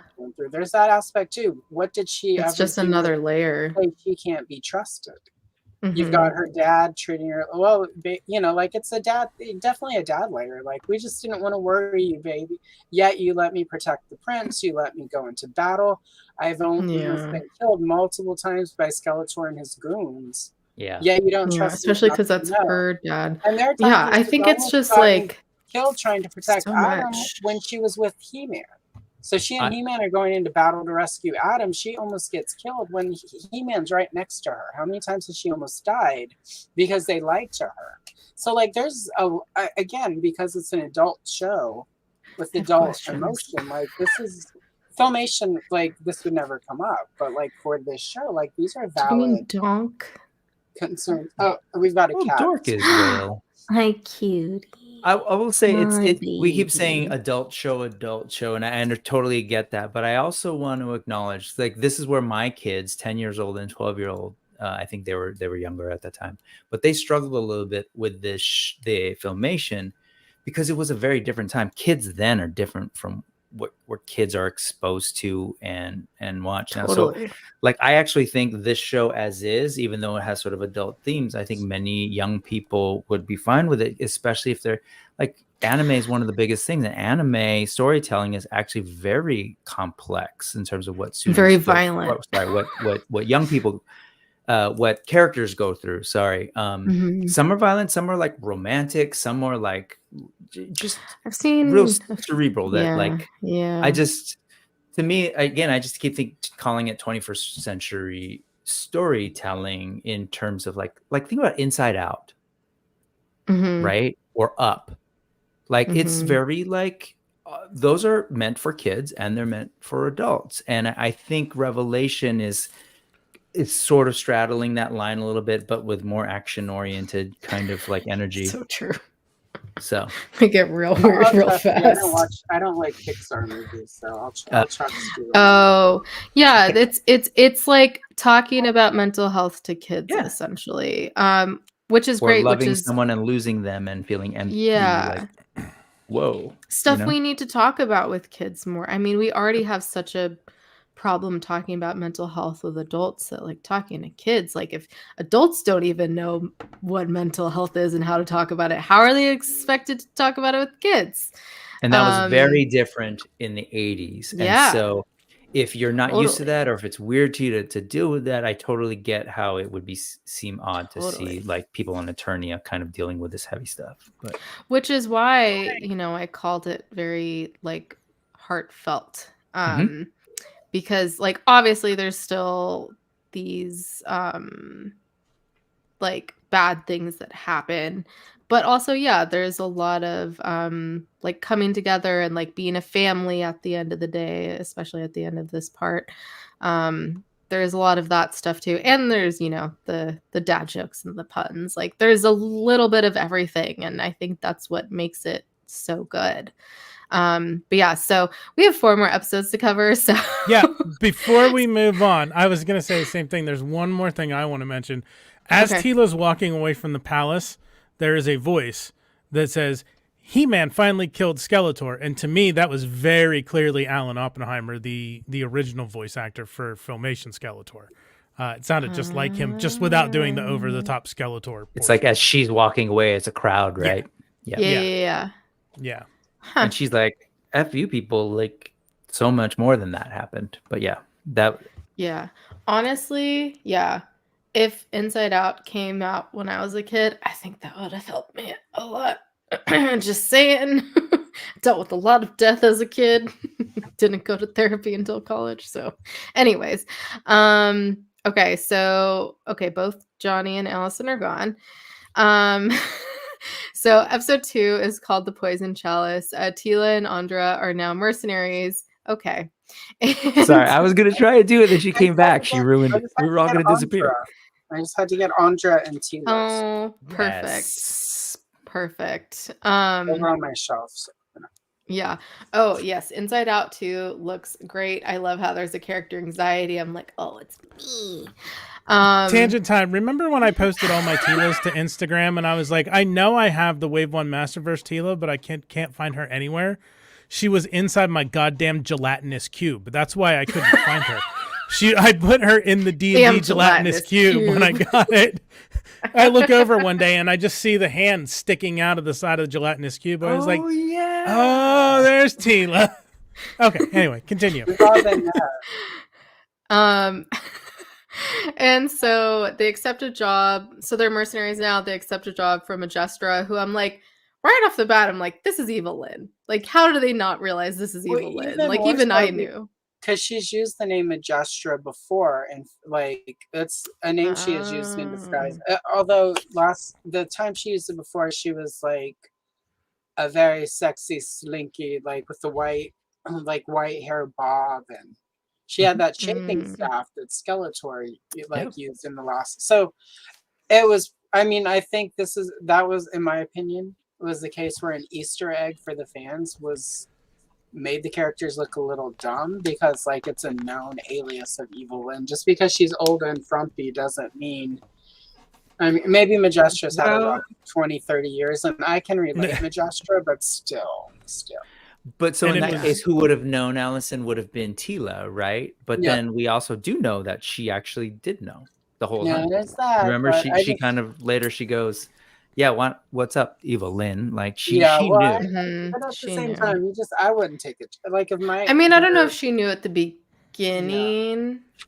Maybe she did. She totally if one could of the have. Carls showed up and they were like wearing a wig and some face, like some face putty and a mustache, and like, "Hi, I'm Carl with a K. Like, I need you to take a job." I would be like, "Get out of here, Carl." Carl. I appreciated that Um, it was Lena Headey still doing like Yeah. the voice Yes, which just differently rather her. than getting a different voice actor for it. Cersei. Actually, and also while we're mentioning her, I was really happy with her Evil Lynn. Anyway, She Oh, it's fantastic. I think perfect casting for Yeah. sure. very good. For sure. Which I think if she hadn't been that character in Game of Thrones, maybe she wouldn't have been cast. But yeah, perfect. Best way to come out Okay, of let me Game of- just get through the summary. We can talk about it. So they're hired by Majestra to get a goblet from Snake Mountain, which of course Tila is all for, and Andrew's like, "Are you crazy?" And they find that Snake Mountain has been taken over by Triclops, making people drink Motherboard's juices, as I put, to become these weird cyborg things. Oh, here's some pictures. Nice. Okay. Thanks, Brick. I need that Oh, book. sorry, Majestra. Keep going. This will Love. just be visual. Let's see. Oh, Evelyn reveals herself at the Hall of Wisdom, and the goblet ends up being Skeletor's Havoc staff containing the last bit of magic, which Sorceress then transfers into Evil Lynn's staff ball thing. Staff ball thing, and tells Tila she must find the two halves of the Sword of Power and reforge it to fix the magic in Eternia. Yep. Is this gonna happen every summary now? Maybe. I can't say it won't. It's Motu. Like, how can it not? It's Motu. Wow. You've got two of the biggest Motu nerds on here with one of the other ones. And we're And I think visually y'all are obsessed like people, the so. three of the biggest. Wait. Should it be Evil Lynn and Evil Lynn, Chris Plastic that kiss, or Tila and Evil Lynn? So. They should have They make 'em scissors, kiss, Come is that to what me. you're I saying? love myself Now more kiss. than I love anyone. Now kiss. So yeah, my first note for this episode is oof, Tila cut her hair. Even better. Meh. Not only is she a redhead, but she has that haircut. I'm like, mommy. Love. Is it Andra or Andra? Andra? It's technically Andra, I think she Andra. said. Andra. Okay, that's I've what heard I it thought. pronounced all three ways. It's like Leia. Yeah, so Tila really doesn't like magic, which as we've kind of discussed, makes sense given everything she's seen now. It's foreshadowing. Yeah. Love her character. I love her jokes, which she makes one pretty right off the bat, but we'll save that for That's What They Said. Great actor too. I love her. Been following her Yeah. since Collider. But anyway. And then my next note is, wait, He-Man's alive? Or is this a throwback? Yes, it's a throwback. It's a great throwback. Yeah, which it's funny how both this flashback and the one in the next episode relate to stuff that happens in the episode, which obviously they did that on purpose, but yeah. Let's see. And I was like, Motherboard already? I thought she was at the end of Revelation, and I was like, never mind, we don't really see her. I was talking and I was muted. Sorry. Which is how you use a flashback, unlike some other shows. Oh, Continue. Yes, well done. What other show? But Book of also Boba just while you're Huh? on that, we Book of Boba glossed Fett. over. Oh, We glossed over. This wasn't the first flashback. There were a lot in the first episode, but we'll come back to that. yeah. But I just mean in terms of flashbacks of like Tila and He-Man and their adventures Mm-hmm. before. Oh, I'm sorry. There weren't flashbacks. Never mind. Scratch that. Rewind. Keep going. Okay. And then I was like, what is this weird cult going on here. I mean, I would do anything for mommy motherboard though, so I get it. And let's see. Oh yeah, I was like, I love how Cersei is Evil Lynn, and I was like, Evil Lynn is good now? Question mark. Which I always suspected her. Yep, Triclops. I always suspected her, and obviously she turns back at the end. But I'm still hopeful in part 2. Maybe she'll come back after their time together. And my next note Evil is. Lynn? Yeah. I mean, despite Evil Lynn's name, she's not truly evil. Evil Lynn is out for Evil Lynn. So Evil Lynn can't be like she's good or evil. It's always going to be, what does Evil Lynn want and what does Evil Lynn need? And that's consistent with Filmation. She's Evil also Lynn goes is always by out Mommy Lynn. And when she's into Skeletor, that might mean helping Skeletor succeed because she's into him. But when she's not, and there are times where she'll stab him in the back. Neutral. So, yeah, exactly. Yeah, which when she does turn again in the last episode, my note is funny. I said, I love Cringer. He's so cute. Also like a therapist / middleman because he, convinces Tila. Exactly. And I was like, I need a Cringer toy ASAP. And they realize they need Man-at-Arms to help them. And that's how the episode ends. And that's my last note. Any thoughts on episode 2? I fucking love Henry Rollins as Triclops, the crazy cult leader. It's my favorite part of this series. It really is a cult. So fucking perfect. Triclops has always been, I don't know what it is. Triclops, the figure, has in every iteration has always been one of my favorite vintage figures, one of my favorite classics figures, one of my favorite, like Triclops is one of my favorite figures. Every iteration of him has been great, in my opinion. He always just stands out to me as my number 2 like bad guy underneath Skeletor. I love Triclops, and I love Henry Rollins as him as a crazy cult leader is just fucking perfect. Yep. Henry Rollins of Black Flag / Rollins Band. That's the voice. Rick is just going to be constantly pulling. Wait, Henry Rollins, who kicked he's his in a band? ass. He was the lead singer of Black Flag, and then eventually the Henry Rollins Band. He's a spoken word artist. Okay, because like the voice gave me those vibes. And I'm like, yeah, that's really funny. Have it on good authority. He was a member. He was on several people's spank bank list in the 90s. So, has anyone else called this a cult or cult leader, or did I just start that? Oh no, it's totally referred to as the cult of Motherboard. Oh, okay. Yeah. Oh, okay. That's really funny because I had never heard of that, but that's what I called it in my notes. So. Well, it's because it's sort of how it's referred to. Sort of at a certain point, because where it ends with Motherboard, people have shifted it away from calling it quite that because it's story-wise, motu-wise, it becomes bigger than just sort of the cult of Motherboard. It becomes another thing.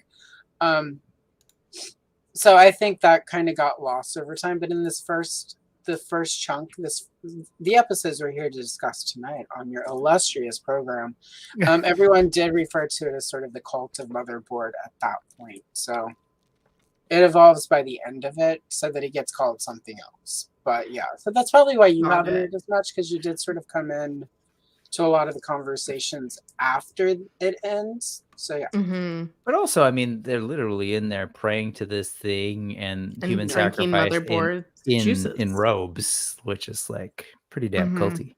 Yeah. Motherboard's secretions. Yeah. Slay those Satans. Her juices. Any other thoughts on episode 2 before we go to episode 3? That was my only note. Triclops is fucking great. Okay. Cool. All right. Blast Attack is in that one. I just want to name the weirdest character. I'm sure you picked up on what he is, but he he was the guy who Tila throws him into the other enemies and he explodes. So his power is to explode. Throws him into the other He enemies. just like and he blows all over explodes. He's he's a bomb. He's Like like his body is a bomb. He's like the one who was an- laying on the I mean, ground I and, probably pushing saw it. buttons on his chest to stop himself Yes. from exploding. Yes. Okay. The And then toy, you would press this thing, and it would split in half and explode. You had a plunger that you How would do like funny. this, and he'd break apart. It goes back to the toy. That's the great. genius of these things sometimes. But I yes. quickly just want to touch on Andra because I adore Mhm. Andra, and Andra is a Mhm. redo of an old character from the Star Comics series, who was a Hmm. very boring watered down Tila knockoff. She was angrier than Tila, but she was pretty much just a Tila knockoff. So I really like sort of how they took that character and evolved her into somebody more interesting and different. That is Tila, and she was Tila's friend in the old comic series, but like she showed up in a couple panels and she was just kind of boring. Mhm. And not very interesting. And but because she was a lady in Motu, she had a bit of a fan base because there aren't a lot of ladies. So I'm just saying, I dug that they took that character and made her not a knockoff of Tila, but paid homage to the actual roots of her being Tila's friend. And in the comic, Andra was in line to take over for Captain of the Guard from Tila because Tila's role was evolving in the comic. So anyway, just wanted to say that I adore Andra. She's really fun. Andra's actually and Smetty's saying that it's Kevin Smith's wife, but it's Tiffany Smith. It's not she has the last name Smith, but it's not his wife. Tiffany Smith is much younger. She was on Collider Hero. Was it Collider Heroes? Like I used to watch the Collider stuff. They did like Collider Movie Talk or whatever. And she was recently she was in Guardians of the Galaxy 3 as Orgo Corp host Freniki. She played like the royal. What's that person's name? I don't know. The woman who married into the royal family recently. The sort of Meghan Markle. Yeah. They have a thing on that already. And so, I mean, she kind of looks like her. Yeah, totally. But she, anyway. So like, that's who that actor. Oh yes, Becoming Royal TV movie. But I love, and also they kind of did some hints. She mentions her grandfather, I think, at one point, and there's like, is there maybe some connection to another character who in the 2000X series trained Duncan? So there's a lot of like Decker, a lot of like cool little stuff like that. I just bring that up to kind of point out that they really did comb a lot of things to Johnny's point earlier. And yeah, we had Stinkor at the beginning of this, voiced by Snoochie Boochies. What's his name? Kevin Smith's homie, the skinny dude, the dude who had a bout or still bout with addiction. Silent Bob and Jay and Silent Bob. Jason Mewes. It's Jason Mewes, who's like Kevin Smith's long life. Yeah, Kevin Smith's wife Jennifer wasn't. She's pretty much just transitioned into like writing and executive producing stuff. Yeah, she was in. Was it Jay and Silent Bob Strike Back? But yeah, I put the link to her Wikipedia in the chat. She was one of the Fox 4. I mean, the assassin. Totally not Fox Force 5 for copyright and trademark purposes. But yeah, no, Tiffany Smith is different. She's way too young to be Kevin Smith's wife. She's like great. She really is in her late to mid 20s. Kevin Smith is a fossil. Yeah. So yeah, too young to be his wife.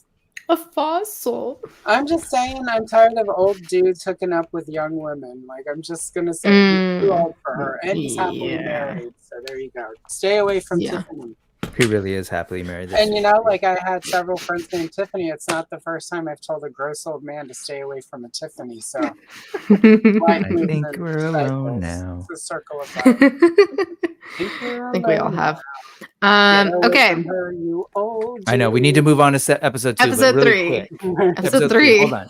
Yeah. Real quick. Okay, we go totally ahead. skipped the beginning. I just got to say the way the show started. two things. It started with all that cool concept art, like from the action figures. If you remember, there's like this narrator, and that was beautiful. It was a lot of old Mattel style art or Mattel art. And then it jumps right into the situation where you see this hooded character, and you're like, I was curious to ask you, Kayla, what you thought of that, because we kind of find out it's He-Man. I figured what did you think was going on? Oh,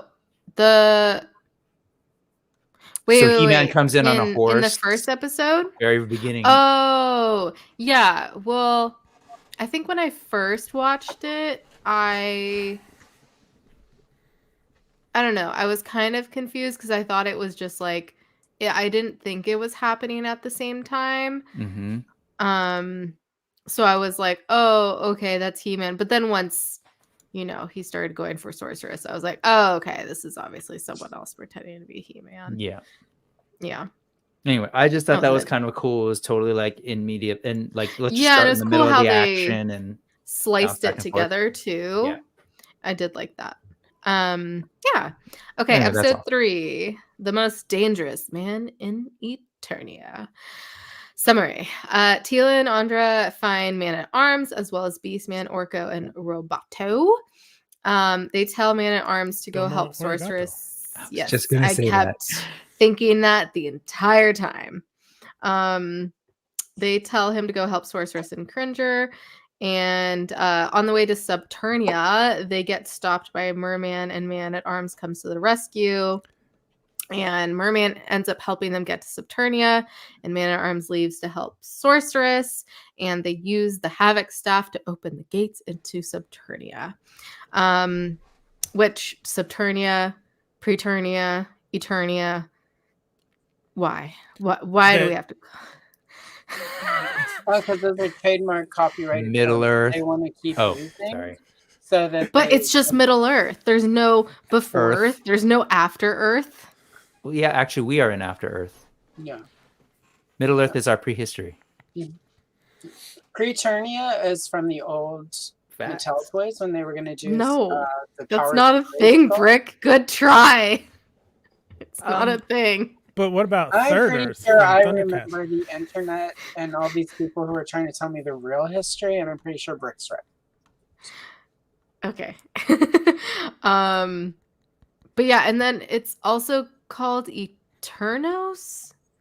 That's the palace. Yeah. Oh, that's the city. Eternos is like the city, maybe the country, and Eternia is the planet. Eternia is the planet. It's the kingdom of Eternos, I believe. Yeah. So Eternia is the planet, and then it's part of. But it's part. What's the system of planets called? I actually don't think it has a name. It's never been named. Because when they show the magic going out, it's not just Eternia that's affected. It's the rest of the planets. Yeah, it shows like I think one of those is supposed to be Etheria, which is the ultimate Despondo. Because then they say Orko's from another. He's from Trala. Oh, yeah, he is from Trala, which is another dimension planet, or I think they say dimension. Yeah, it's a dimension. It's either dimension or universe. Yeah. Yeah. Anyways, so my notes are the Holy Sprocket K, which that was the first time I watched this. The second time I realized they said something in the Holy Sprocket. I was like, oh, Father, Son, Holy Spirit. They're trying to make it sound like that. It's a cult. Got it. Trinity. Yeah. And I was like, oh, okay, so now Beastman's on their side too. Which my next note is Beastman definitely bottoms Evil Lyn, like for sure. Yeah, he's on Evil Lyn's side. Yeah, he's on whatever side Evil Lyn's on, he's there. Yeah, and he bottoms her. And then how Duncan says, "My sun and moon." What a time to come back. Yeah, really. Welcome I wrong? Am I wrong, Johnny? Nope. Am I wrong? No. Okay. Is it this one? Codependence. The Horde Empire. That's possible. Pulling out the receipts. That map is amazing. If it's the whole universe, right? Galaxy. Whoa. What is this from? Classics. Can I make yourself a subscriber. There you go. This is really hard to. And there are smaller versions of those. And, Careful It's with just that. you, Johnny. Careful with that. and one of I the can't books- see the screen behind it. Let me find. Now we go on a. We're now We're going on an travel through adventure. time and space to the far-flung planet Eternia and its sister planet Infinita. Oh wait, Infinita has been retconned out of existence. Never mind. There is no Infinita. Only Zool. I'm sorry. Only There's no Zool. Zool either. There's Eternia. Okay. But what's the whole thing called? Infinita's right there. Oh, Allison. Infinita. Oh, they brought it back. Yeah, they never It talked doesn't- about the Your evils. hero, Spectre Creative, brought it back. He is my. He is the wind beneath my wings. The wind beneath And my by that wings. you mean your farts. If it was filled by eggs, corn, and sorrow, There's also then yeah. Huh. Wait. Preternia. Yeah. Is there Candy Subternia? Mountain. Which also Candy Mountain, Charlie. There's Subternia. Turnia. Ooh, Um, Procrustes. which also you would think like Subternia makes sense to me, Mhm. like subterranean. But Preternia makes it seem like it's before Eternia. Well, that's accurate. So originally, Preternia was the distant past. They changed. The people above and they us were moving created furniture, Eternia? moving Okay, kids I'm gonna have to and make you big again. Yeah, so Stop they changed pulling up Preternia maps. to what it is in the show, so it's Yep. different. Got it. And that is literally- something a lot of They're fans, like Middle Earth copy paste. where did Middle Earth copy and paste it from? Like the Bible? I don't know. Ancient history. Well, they definitely copy and paste something from Tolkien in this in next episode, I believe. All right, I have two more notes. Or no, I have a few more notes. He says my sun and moon to Tila, and I was like, are we in Game of Thrones now? Yeah, that one was weird to me. Yeah, and poor Orko lost his magic. I was so sad. And then we see Zaddy, man at arms, as I like to call him, without his armor. Once you watch Filmation, you won't be sad Orca lost his magic. I'm just saying. Okay. I've prayed for Okay. many times. Him to Okay. lose his magic. You almost killed Cringer in the first episode. Yeah. Yeah, that's true. It was very a la Loki this season. I had PTSD watching that. And I was like, what's Duncan's secret? Why does this keep happening? People keep saying, I like have a secret I want to tell you, blah, blah, blah. Like it was him, it was Sorceress, like fucking Adam. Like everyone has fucking secrets. What the And fuck she is going won't- on here? She won't let them tell her, so She won't let them tell her. Well, this one I think Evil Lynn disrupts, and she's like, no more family That's drama. true. Yeah. But Well, let's Tila take the watch stops instead. Adam later on from saying Yeah. it. Mhm. And Zaddy to the rescue, and that's my last note. Ba-dum-bum. So Any thoughts on episode 3? I just want to say I love Kevin Conroy. He's great. But it's not the same. It doesn't sound like this. That's how Merman sounded in the I Filmation like. cartoon. Oh, I liked. So I Wow, liked how did you Merman do that? stuff with I his just- mouth? This is why Johnny's You popular literally with the sound ladies. digitized. It's supposed to sound like I'm underwater. If there are But any it sounds single like you ladies, just sound like a voice. The voice. single ladies out there, look into what Johnny could do with that in certain places. Anyway, Anywho, okay. I gotta, at least every time Johnny and I are on a stream together, I gotta try to find him a lady or a gentleman, whatever Johnny wants. Johnny should have a gentleman, a picture what that could do with your cake. Anyway, I don't know why it suddenly sounded like somebody took my spaghetti cartoon guy, but whatever. Anyway. Anywho. But yeah, love Kevin Conroy, but I just can't take, like, Merman has to have the gurgly. Are you okay, Brett?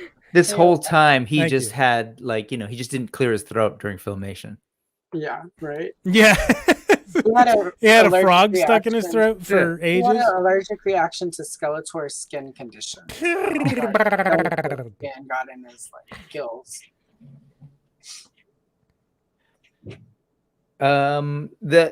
Was this the episode with it was the episode with Roboto. You were just saying that. I don't know. Again, there's just a lot of clever pulling from This the is what lore. the dog is doing right now on the bed. Did you catch that?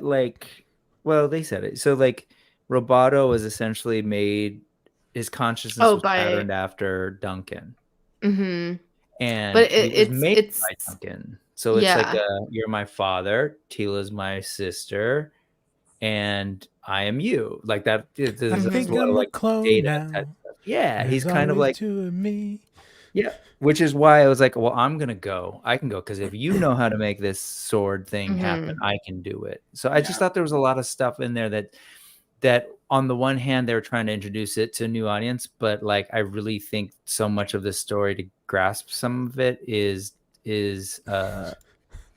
relies on you knowing a lot of these things. So yeah, exactly. Yeah, that actually happened. Mm-hmm. Okay, that's funny.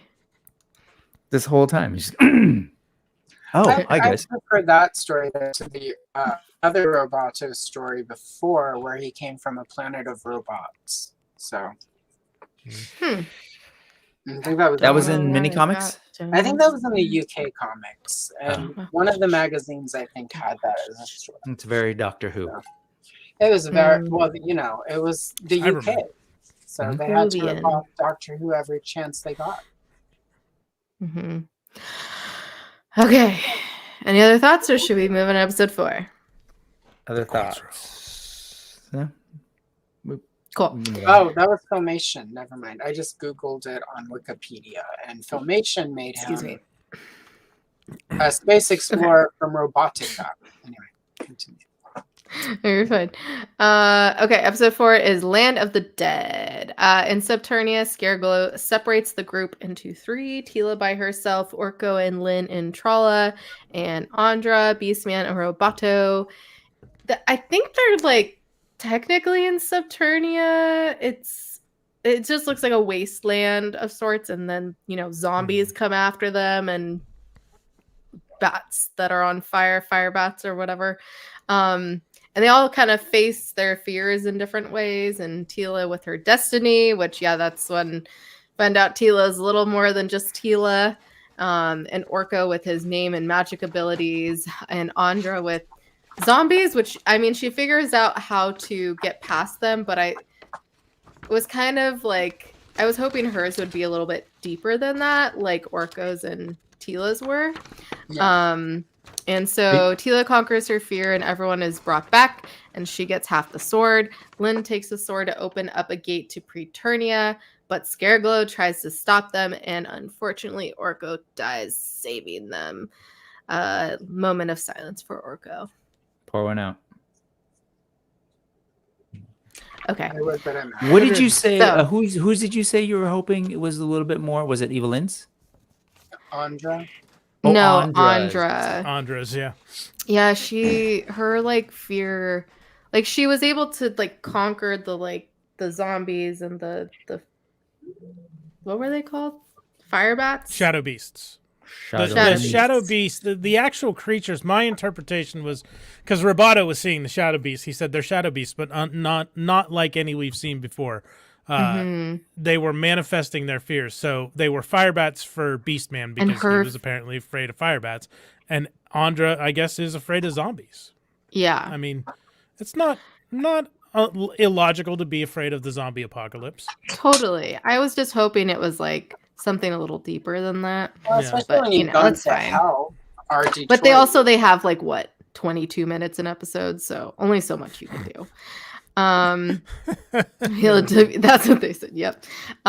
So my notes on this episode are: Orko reminds me of a wizard that always is struggling to cast the spell, or Ron Weasley.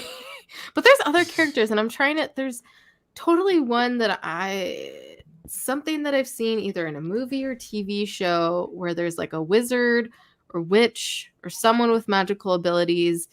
and they're always trying to cast spells and they just can never quite get it right, and I can't fucking think of it. So everyone give me their ideas. His name wasn't there a character in the new D&D movie that was like that? That's exactly what I was looking up. It is Sesame Street Simon, the sorcerer. Oh yeah, the Pokemon. The one with the helmet. Mm-hmm. Yeah, he was pretty much the same. There was something. Thing. There's definitely something else though that I've seen more than that, because I've only seen that once. So if anyone has any ideas, please help me, because I tried Googling it and got nada. And then I was like, Orko is Oracle, and then I was like, stupid parents. Not for naming him that, but just for like how they treated him. Pressure. Yeah. And I loved the Evil Lyn and Orko bonding. I thought that was really cute. And then Roboto is so polite when fighting. It was so funny. Yeah. He's like, "Oh, I'm sorry. I'm sorry. That's gonna need medical attention." Yeah. Like Baymax. And I loved the scene of Tila embracing her fear and her power and her destiny, and ultimately she didn't have to give her fear to Scareglow to get the half of the sword. And then I was like, in all caps, I'm sorry, did they just copy the Doors of Moria, aka the Doors of Durin? Because copy paste. Copy exactly paste. The exactly. What did you call them? What, Speak Friend here? Yes. Speak Friend and Enter in Lord of the Rings. The first movie, The Fellowship, when they're going into Moria and Gandalf has to try to figure out the password. And it's like a door that's etched into the mountain that glows. Oh, just look up Doors of Moria or the Doors of Durin. It'll come up on Google. But they pretty much copied and pasted it. Yes, quip. Yes, Speak Friend and Enter. Yes. And so when that they literally copied and pasted it into the show, which is fine by me because it's cool. There's a lot of copying and pasting in this. There were a lot of direct homages to other stuff. Oh, too. I'm sure. But yes, I'm sure. And Enduring. Yep. There's a lot of names for it. And then it opens up to Eternia, and I was like, Eternia, Leo pointing. I was like, I know that playset. Which also, I had this question later on. Why don't they call it the Preternia playset? Because it's technically in Preternia. the original playset from. Oh, go ahead, do it. I was gonna say, because it was when it was released as a toy, it was just Eternium playset. They just they put it in Preternia. Okay. Story-wise, yeah. Because the original toy back in the day, that was the name of the playset, was Eternia, and it was like there wasn't much more to it. They didn't. There was It wasn't in the show. It wasn't in the show. The planet was Eternia. Was this the first time we've seen it in a show? Yeah. Yes. In the show, yeah. Whoa. That's crazy. And also after seeing it, I'm like, oh, no, I want one. Don't have because that was that playset was 87, right? That was at the very end of the run. So Filmation was long done by then. A couple of years. But yeah, I was very sad about Orko. But yeah, Adam returns, but then I'm like, oh wait, he's in heaven, so not really returning. Yeah, that's all my notes for episode 4. Any other thoughts? Well, Troll and Nursery Rhymes are pretty dark. Yes. If that was the because Orko, he's like, oh well, here's how it ends, and you think that it's gonna get better, but it doesn't. It gets worse. I agree. The Evelyn and Orko like bonding is a highlight, and I think it's a highlight for a lot of people for the show in general.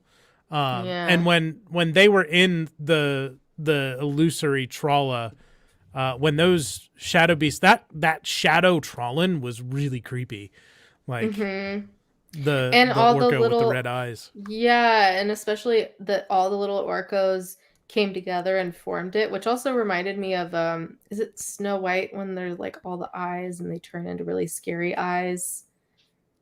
They're trees? No, they're not Maybe. trees. They're just eyes and they're like creatures and okay. Anyways, yeah, no, I liked the bonding scene. And yeah, they came together and used their magic and that was cool. Any other thoughts on episode 4? There's a lot that happens here with Tila and Scareglow, that whole exchange, and you were kind of alluding to it. And I kind of dance around some of the stuff, but like clearly they're alluding to something, right? And like her big fear that she may not even be fully consciously aware of, that the whole idea of like, you know, of your fate, that you're pretending to be nothing or whatever. I forget what it was. You're pretending to be ordinary. That's ordinary. What it was. Yeah. But you are so much more. Again, and but that's couched in. That's why the people that you're angry at, the people who you're so mad at because they lied to you. He's even sort of saying they were trying to protect you, and she's like, from what? You know, like this again, the secret fate or whatever. I love that. There's a lot of stuff that'll be like sort of shown later, but it also sets her up maybe to be more receptive when she gets another opportunity to see Adam. Yeah, which I totally related to this, and I was like, I don't know if I've seen a character like this before, but that was something that was told to me because I was like a really good student in school, and then like I struggled a lot in high school and college, like because I had to work really, really hard to do well, and especially with stuff that like with sports or just like in school in general. And like I didn't have a fear of failure. Like I had a fear of like success, of like doing well. And I think a lot of that also has to do with like a fear of just like I don't like standing out. I don't like the attention of that. So it was so interesting to see a character that was going through that too. I was like, whoa, that's crazy, because I don't think I've ever seen that before, and it's not really talked about as much. Like fear of failure is talked about as much, but like fear of success isn't as much. So yeah, that was cool to see. Hi, Terrence. Can I just pause for a second and like based on everything we've said so far and remind us that this show is called Motu Revelations. And so like I feel like there was a lot. There's so much of that. The reveal that Adam was He-Man. The reveal that there's something being revealed to her about the nature of her life. Scareglow that says revelation during this scene. Oh, does he say it in this episode? I think someone does. Okay. I think it's. I meant to write it down, but in one of, I think it was Scareglow that said it. There's just a lot of that running through this show that I think was really cool. Even with Evelyn and Orko, like there's a whole, they did a comic series that I kind of showed earlier of the young girl, the young Evelyn. I don't know if you saw it earlier, but it's a young Evelyn basically being about to be cannibalized by her parents who are so poor and hungry. But knowing that backstory was really helpful to kind of see what Evelyn ends up doing for Orko and with Orko, and then later even with Tila, even though they kind of banter back and forth and it's a little bit like filled with anger and tension. There's a lot of stuff there that like, oh my God, it's super rich to just sort of see this character who, Evelyn in particular, who was like pretty one-dimensional, right? She's Evelyn, she's bad. But they did, you know, you don't get Cersei, Lannister, Lena Headey to like do something super simple, flat. Like, yeah. And that a lot of folks, I think, were frustrated with the notion that Evelyn is like, oh, good, but I don't know. We haven't really talked a whole lot about it yet. And it comes up a lot in the second part too, but it's clearly here. She has a complicated relationship with Skeletor. You see it in that first episode. It's like super abusive. And she herself admits it to Tila was that episode 2 or 3? Oh yeah, Tila. 3 Yeah, when they're how- is it when they're on the Oof. boat? Yeah, it's when they're on the Yeah, boat. that's And 3. she's like, I want to be a master of the universe. Like, Yep. fuck him. And like, yeah, you go, girl. But then she goes, but I think she's still, like what Allison said earlier, is she's still looking out for herself. So I think she thinks her best bet at doing that is with Skeletor. Especially, yeah, because like now he has the sword. So obviously that's going to be easier or not a safer bet, but a better bet to go with Skelly at the end of the day. So, and I also think Yeah. that she's just abused. Like she's in an abusive relationship that like colors everything, how she sees the world. And again, just her backstory, it's like tragic. And have we gotten that? We haven't gotten that in the show at this point. We haven't gotten it in the show. So yeah, but so I'm trying to sort of, and that's not really. But I am glad you mentioned the abuse thing because you know, like the emotional manipulation. You know, because Evelyn is a very strong, very powerful character. She's also a woman, but like I try not to talk about Evelyn that way because I think now that as I get older, it's far more interesting to me to talk about characters who just happen to be a woman who are strong and powerful.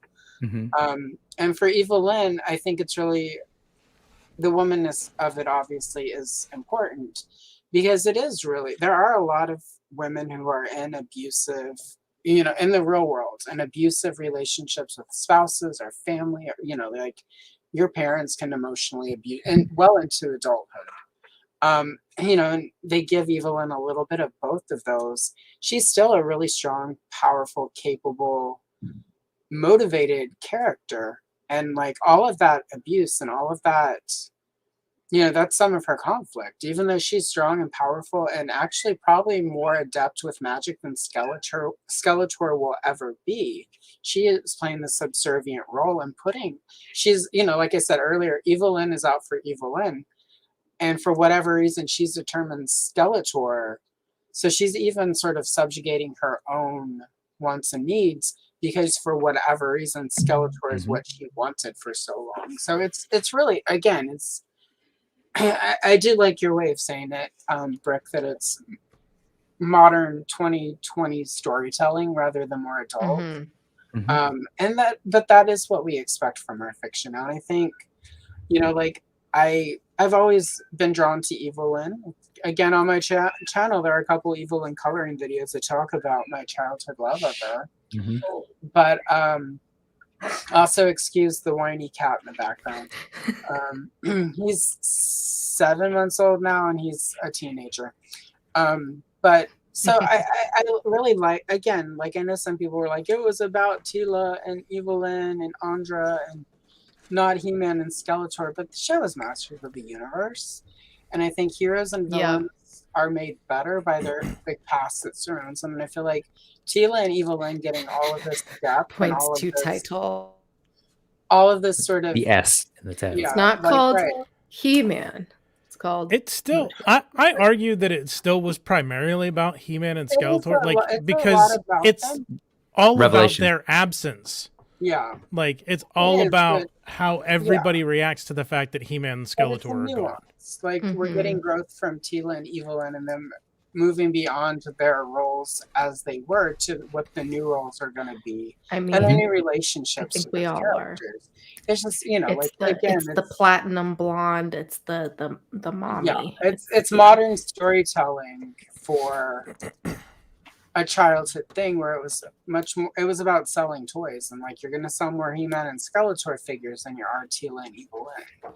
So like, you know, the show is structured in a certain way because of that. And I think this is sort of the result. People want more nuanced characters, and if you're a new person coming to these shows, you know, like for instance, you, Kayla, this is your first real Masters of the Universe stuff. So for you, like this nuance to all of this cast, Tila, the teenager makes himself known. So if you as somebody new to this who doesn't have all it's a hit and run. So if you don't have sort of all of that, you're coming into this getting a really rich tapestry of characters that's more than just Yeah. He-Man and Skeletor swinging swords at each other.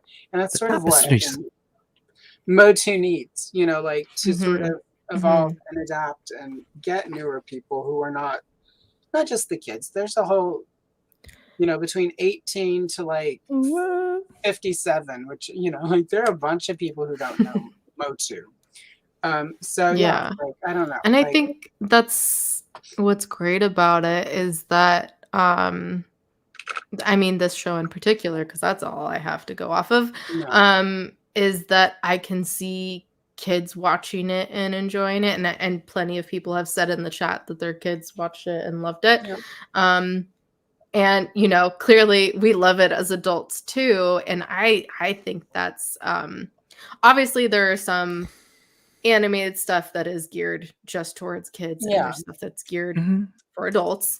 Mhm. But like when you can do both, like that's amazing. Like I think that's very telling, because that's not easy to do. Well, and for me, this is what my storylines when I played as a kid. It was way more about Tila and Eve. Obviously, for me, it was more Tila and Evelyn than it was He-Man's. Like I didn't have my brother had He-Man and Skeletor. I had Tila and Evelyn and cool villains and heroes that worked for like Tila was the star of my Motu. Evelyn was the star, and I think that kind of some people have lost sight that not everyone. Like some people's favorite character is Moss Man. Like the way the toy line worked, even though there was a focus on He-Man and Skeletor, like Motu was kind of set up in a way where if your favorite character was Cyclone or Moss Man or whoever, you totally didn't need He-Man and Skeletor because the characters got enough backstory that you could create whatever you wanted with it. So it's disappointing because in some ways when people focus on the He-Man and Skeletorness of it, because it limits how big and how rich the world actually is and how much more we could get from this world if we could get to a place where like you could do a show with of Masters of the Universe and like a typical 22 episode show where we get 4 episodes that are all just Roboto or just this character, just that, where it's like they're getting their own stories. Yeah. Exactly. I think it really fills out the world well.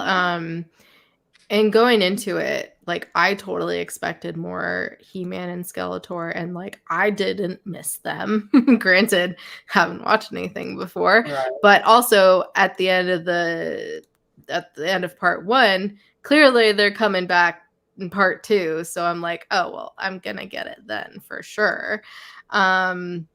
So yeah, speaking of, all right, episode 5, The Forge at the Forest of Forever. Prince Adam and co. mourn Orko, and then they get the other half of the Sword of Power from Hero, and Tila and Adam go find King Grayskull, and Adam gets a quick pep talk from Moss Man along the way. And they use Roboto to reforge the sword, and which unfortunately is to his demise. And they return to Eternia to the Hall of Wisdom. And just as they're restoring the magic, right when Adam is saying, I have the power, he is stabbed in the back by Skeletor, who had been hiding in Evil Lynn's staff orb thingy. And Skelly then grabs the sword and becomes master of the universe. Dun dun dun. Dun dun dun. Summary. I honestly forgot that Evelyn didn't know that he was in the skull of the I was Havoc totally staff. expecting her to have known that. This whole time I'm thinking, she knows, and she's like, she's being duplicitous and pretending that she doesn't know that he's in there. But then I didn't recall until the end of this episode where she was like, what? And he explains what was going on, that she had no idea that he was in the staff. Yeah. I love that struggle for her again. It's what Orko said, right? And that's kind of a thing that she has to figure it out, right? Just like I love that, because constantly if you're watching for Evil Lynn throughout these first 4 then 5 episodes, you're kind of unsure, like, what is she doing? Is she with him? Is she not? Even in the first episode, when right before Skeletor dies, she's surprised by a lot of the things that he does. So there's this notion of like, I'm with him, I'm his second in command, but like I have no idea what he's planning, what he's doing. So there's always this weird like dynamic between them. And then later when she's like, hiding as in disguise, you're kind of like not sure, she's trying to trick them to go to, and you're like, oh, this is all bad. But it turns out she's doing that because she's actually trying to help the sorceress. Like there's this constant back and forth that this show plays with her that I absolutely love. Yeah. I'm excited to see more of that play out in part 2. So my first note is he can't actually be dead though. I don't want Orko to die. This is too sad. But I loved Evil Lynn's "you were a fool" comment when they're like all saying the nice things about him, and I was like, wow, that's kind of perfect. And then my next comment is, "Ooh, bird dino, I want it." That so yeah, who's the character that looks like Sorceress that's with King Grayskull? I don't know how to pronounce it. Ungar Kun or some such. And she's got a very Sumerian sounding name. She is from Filmation. She was in the original Filmation story. She was the Sorceress of Grayskull before. I almost said the Sorceress, which is a spoiler. I had to stop myself. Before the current Sorceress. Okay. They obviously have adapted that a little, where she is sort of like in the past, huh? No. Interesting. So she, which is interesting. Hopefully, we get a little bit more of that, because I found that very interesting that they went with her as sort of a previous champion of the way He-Man is, whereas almost said the Sorceress's name again. Sorry, not myself. The job, current Allison. Sorceress, the way, because she's very much stuck in the castle. She can't leave the castle. Like, she is a guardian of Grayskull. She's not a champion of Grayskull. So I sort of enjoyed that they and we don't know in this sort of continuity whether or not she was before the Sorceress that's currently the Sorceress. I almost did it again. It's really hard because this is how my brain parses it. Because if I say it, like it's gonna don't do it.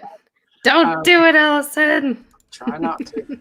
But so yeah, I liked that. I liked all of the sort of previous quote unquote He-Mans that were there. I liked Wondar there, and a lot of this. Okay, that was Wondar. I was wondering. Yeah. A lot of this is fan service because a lot of these are sort of previous He-Man characters that have been in the toy lines or in different continuities. So this was sort of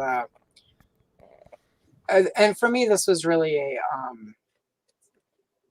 clear indication that we were not in Filmation, 100% in Filmation continuity, and that Revelation is its own continuity that draws from all the different threads.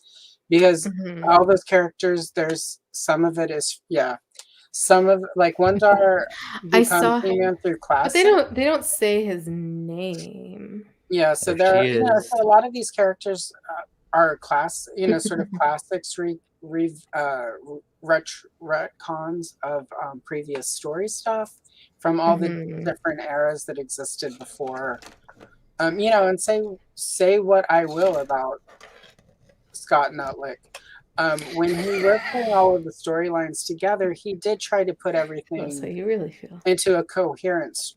No, not coherent, because it definitely wasn't coherent. Into a consistent, connected. Everything was connected. Everything was connected, and I do appreciate that attempt because it did bring in a lot of characters, which is ultimately when you're selling action figures and you're OCD about collecting, like some of us are. It gives you more character options.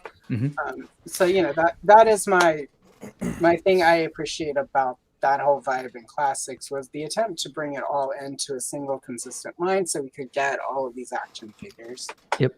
So anyway, but yeah, that was my sign that Kevin Smith is doing something similar. It's just not quite as hand-fisted or as clunky. So. Hand-fisted.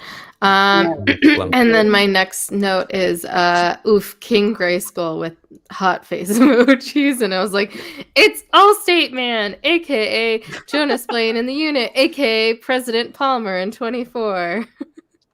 Because I had such a crush on him. And just his voice is great. He's like great. Yeah, I think so. Rook, going back, like all of that whole section in Preternia, they kind of turned into like a Valhalla kind of a thing, right? Like your reward for being a. At first, I wasn't sure if you had to be a champion, but then I was like, no. Well, either champion or a sorceress, right? Because I think it's implied that we both got like champions, like other He-Mans before who wielded the sword, and potentially another sorceress. But then Mossman's there, so no, I think it's pretty clear that other heroic people can enter this sort of Valhalla place. And I love that they kind of were able to pull from like all of those, like Hero, who was supposed to come out in the old line but never did, definitely wasn't in Filmation, and then King Grayskull, which was a creation from the 2000X Mike Young Productions, that later got like worked into classics pretty heavily. That was like a fan favorite character, but of course they changed it. And they changed him, and they, changed him from being. I was texting you earlier today, Kayla, saying like the original King Grayskull was like totally a He-Man clone. It was like He-Man with longer hair, looked almost exactly the same, had a cape, blonde hair, blue-eyed, and I really appreciated the even just for like variety, like, oh, okay, like all of our different champions. They're actually all different characters with their own unique story. And of course, as a person of color myself, who always was like wanting to see more representation as a kid, was again really cool. 21st century storytelling, well, like 21st century like sensibility to not ignore other human beings. And so whether that's women or, people of color or whatever. And so there's wait. You mean that there's more than straight or cishet white dudes out there? I mean, I've heard. And so I didn't know that. I love that. And that was like what I was alluding to earlier. Like, that's why I did that first video with King Grayskull intentionally, because like, I just didn't like a lot of the reviews and a lot of even well-meaning people talking about the figure when it came out. Even like I think people were really well-meaning and wanted to support Revelation, but King Grayskull.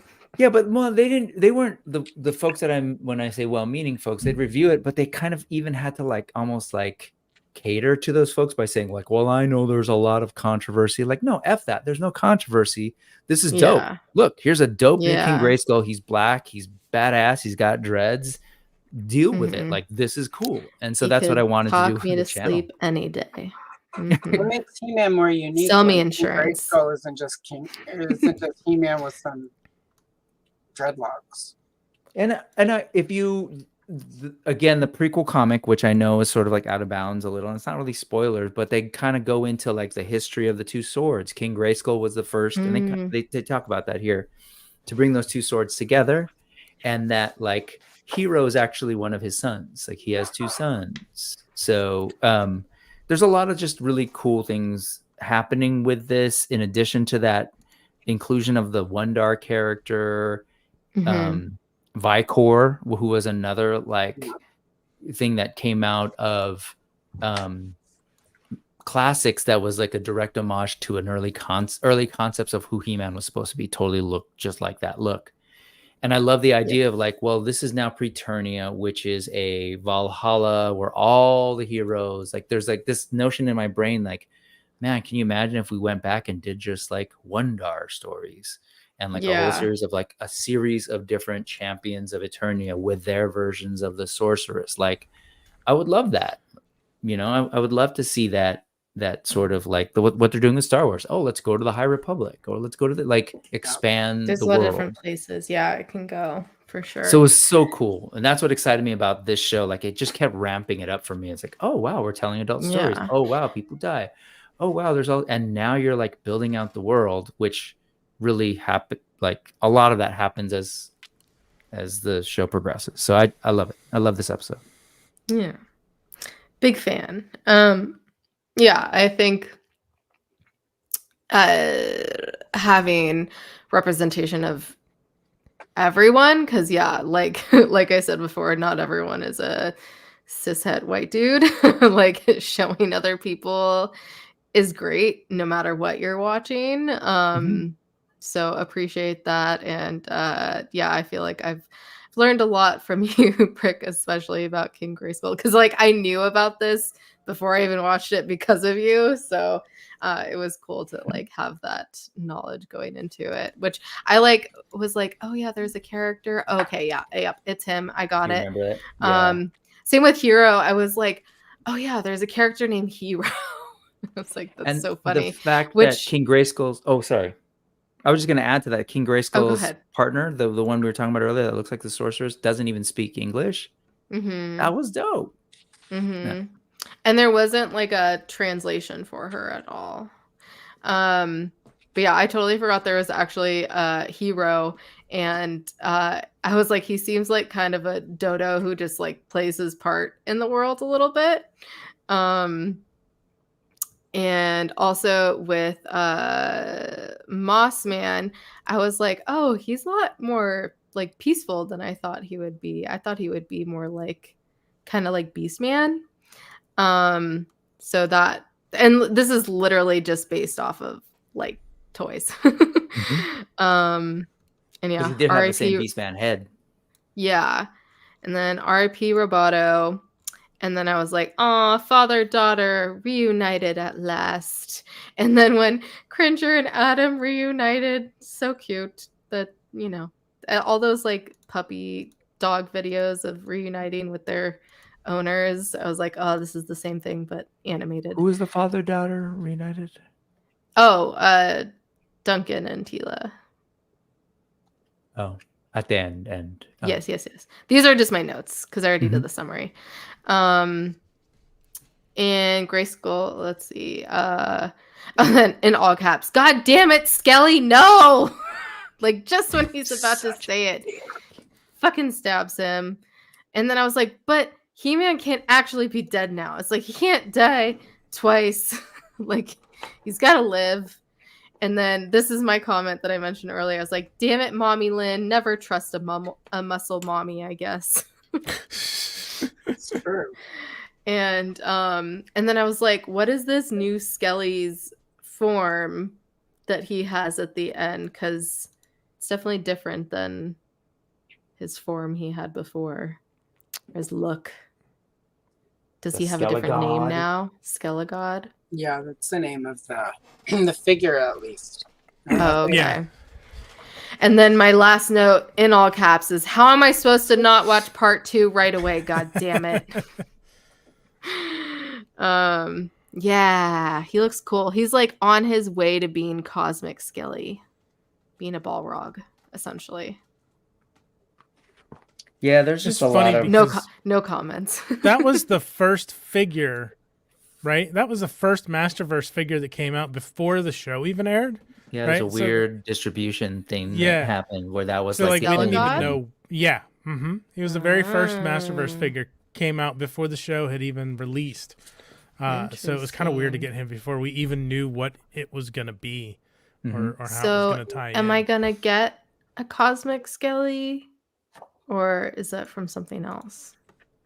A Cosmic Skelly? Okay, never mind.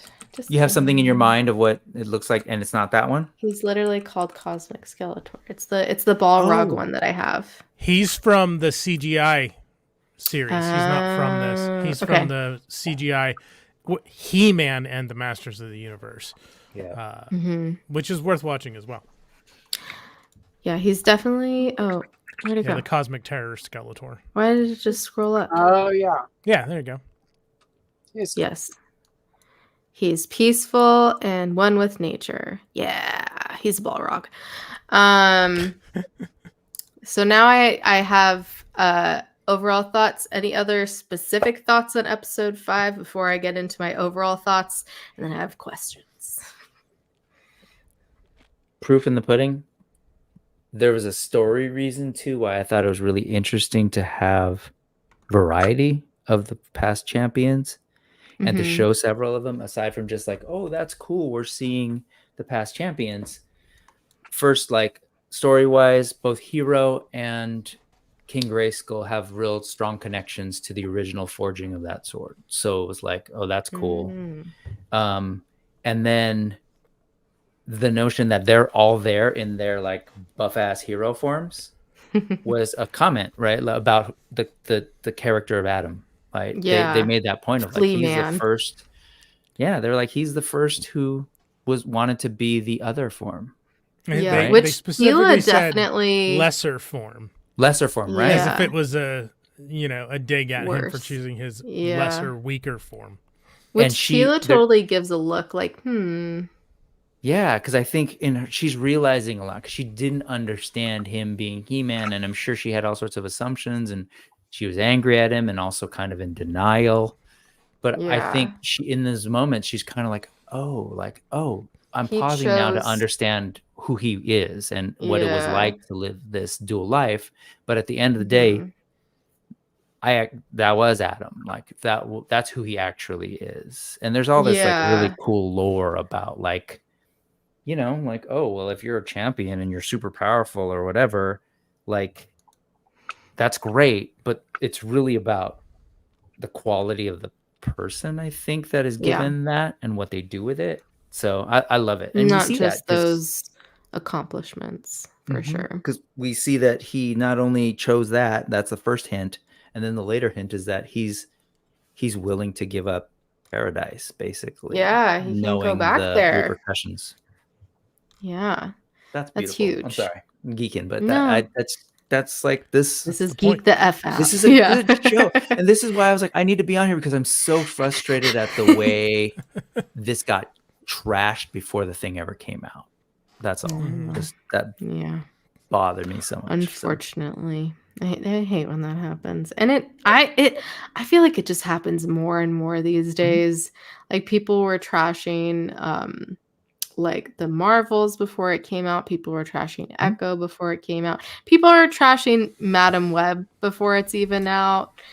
Which, like, I get it. The trailer was not the best. It's but Sony.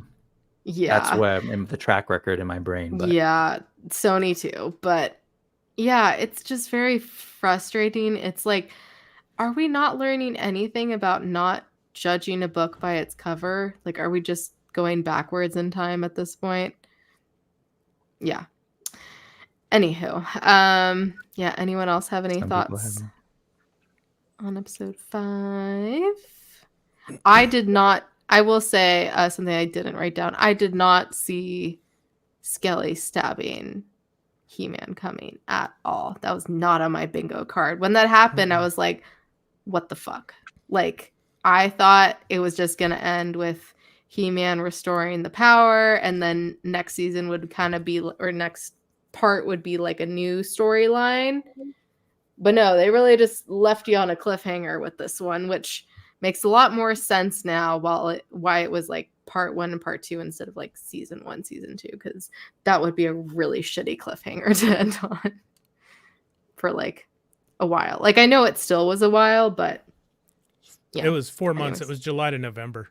Oh, yeah. I actually think it was kind of bad for the show in some ways. But... Yeah, there's been a lot of conversation about that, how it probably would have been better received overall if they had just released all 10 episodes at the beginning. Because they were ready, from what I understood, they were all done. They just decided not to release. I would have thought they would have done something like they've done with Stranger Things or You or any of their other big shows, just to get more subscribers and do 1 month and then another month, just to get 2 months of membership. But like 4 months, damn. Yeah. I would be a little pissed. Hello. Yes, very excited for Revolution. Yeah. Any other thoughts besides before we get into overall thoughts? Just this face, like I thought was perfect. Like when Skeletor reveals himself, she's like genuinely confused, and to like talk about the sort of like subtext of the abuse stuff, he continued to like, even when she thought he was out of her life and she had chosen her own direction, he was like there the whole time and like manipulating her essentially and using her, which was wild. So I wasn't sure, like, where does this go? Does she all of a sudden like side with the good folks and say screw him?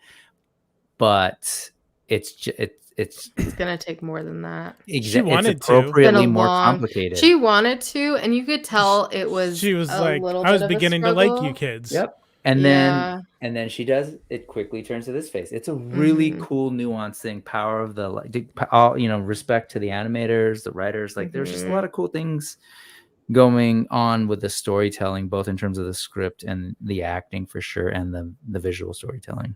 So yeah, definitely. Yeah, I will say for overall thoughts, I love in all caps how much of a focus there was on women/femme characters throughout the season. And I say that because like a lot of the male characters had a lot of like femme characteristics, had a lot of emotion to them, had a lot of feeling that's usually associated with women/femme characters.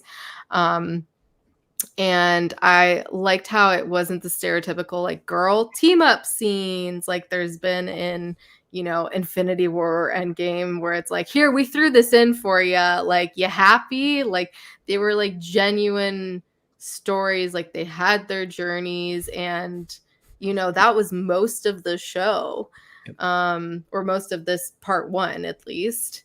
And like, they didn't need the dudes to rescue them. They instead teamed up with them, and they were equals to them. Like, they weren't the like damsel in distress or anything like that. And that was great to see, especially for a show whose main character, the one character most people know, is He-Man. Yeah. And it, like we were saying before, it's Masters of the Universe. It's not just He-Man. So like, it's great that they actually did that. So I want to say, that was cool. Sitting here, I was not expecting that. I'm sitting here chuckling to myself, and if you see that, I'm not chuckling because of what Kayla's saying. I'm chuckling because what she said reminded me of The Boys and Girls Get It Done. Like their whole like satirical take on exactly what you're talking about, like the end game scene where they all come together and it feels forced. It doesn't feel like natural. Yeah, exactly. So that's it's just why like, I was here's your I was one like little chuckling scene to myself. you got. I thought you were gonna say that it was like interacted. Yeah, I thought you were gonna laugh because there's a lot of stuff that like we having seen it, we know where it's going. So I wasn't. There's a lot of that happening too. And I also like how I was able. I kind of mentioned this earlier. How I was able to still get some Easter eggs just from the toys, because I've seen nothing before, like the pine comment and other stuff that I can't think of right now. But and then I really appreciated the storyline of Tila and Duncan and the father-daughter. Like, I thought that was like a really good representation of that. And like, it wasn't like super layered, but like it definitely was a bit. So I really liked that. And it felt very real in this made up world. And I already said this before, but I was like, now it makes sense why I was in 2 parts with the big cliffhanger. So one of my first questions is, so Scareglow isn't Skeletor, or like, how is he related to Skeletor? Like, who's this dude? Who is it? Scareglow. Oh, that threw me off too, actually, because there's something that he says to Well, says he something about like this, something you reckon or something. Oh, I remember that name or something like that, right? Yeah, like he's a dead Skeletor. Yep. I think it's Yeah. a throwback. So there was confusion when the figure released because the card for the figure said "Evil Ghost of Skeletor," which makes you Yep. think that it is Skeletor's ghost. Yep. But apparently the intention was it should more be like evil ghost that serves Skeletor, not that it is the evil ghost belonging, like it's Skeletor's evil ghost. Like the That ghost. was on like Scott Nylick's director's commentary. Was I he think saying so. that was Vintage. also what they said in the past too? Okay. Yeah, that was the vintage figure. The card for the vintage Or no, I figure meant the said, intention behind the thing. Was As he far saying as- was he writing that into classic stuff, or was he saying, "Oh, I saw that that's what they intended before"? yeah, I believe that's to my understanding, that was the original intention, that it was a ghost that worked with Skeletor, not a ghost of Skeletor. Yeah, sort of like Beastman is like evil henchman of Skeletor. Yeah. Yeah. So which So through the years, there's which been crew are you talking about? You think he's talking about us, but Us? I don't know. Oh, that's fair. It don't matter. through the Oh. years, there's been like headcanons. Oh, God damn, I said the word.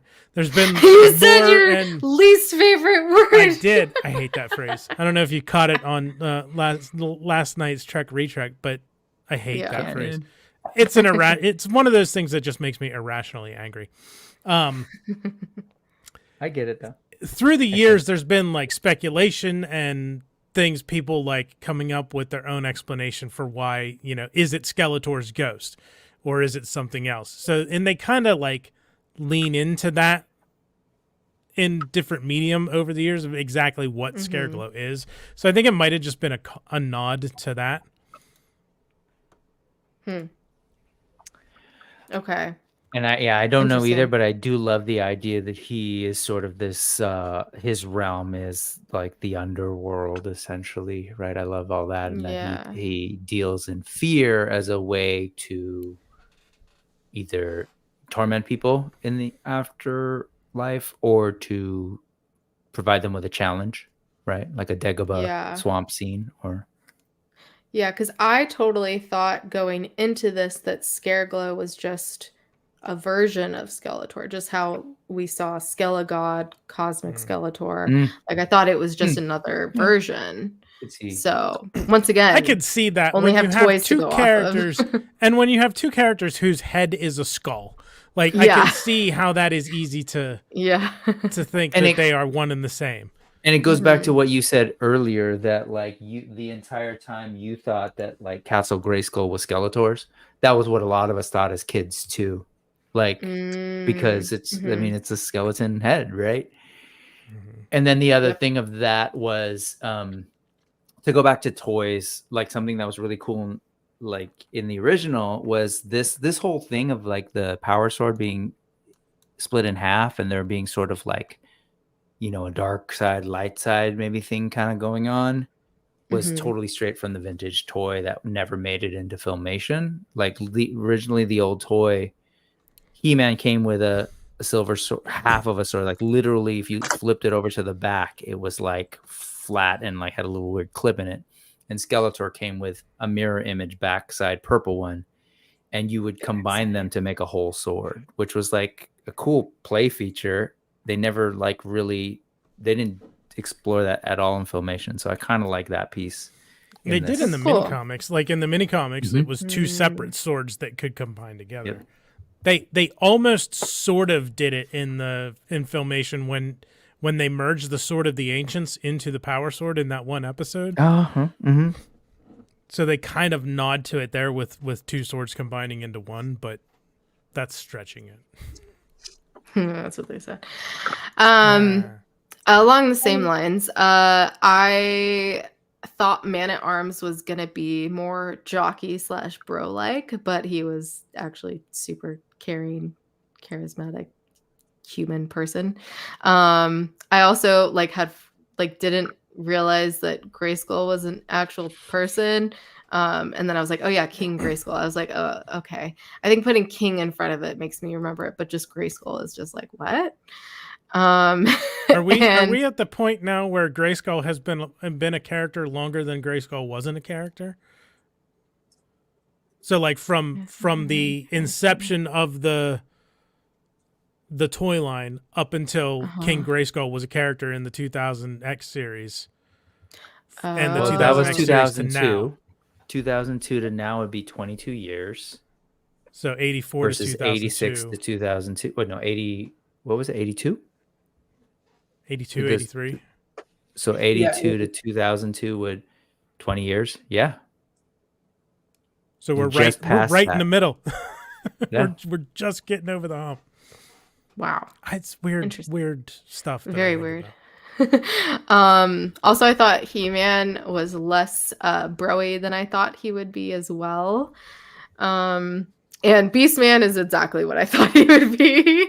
I just didn't think he would be like the protector of someone. I thought he would kind of just be this rogue agent of sorts.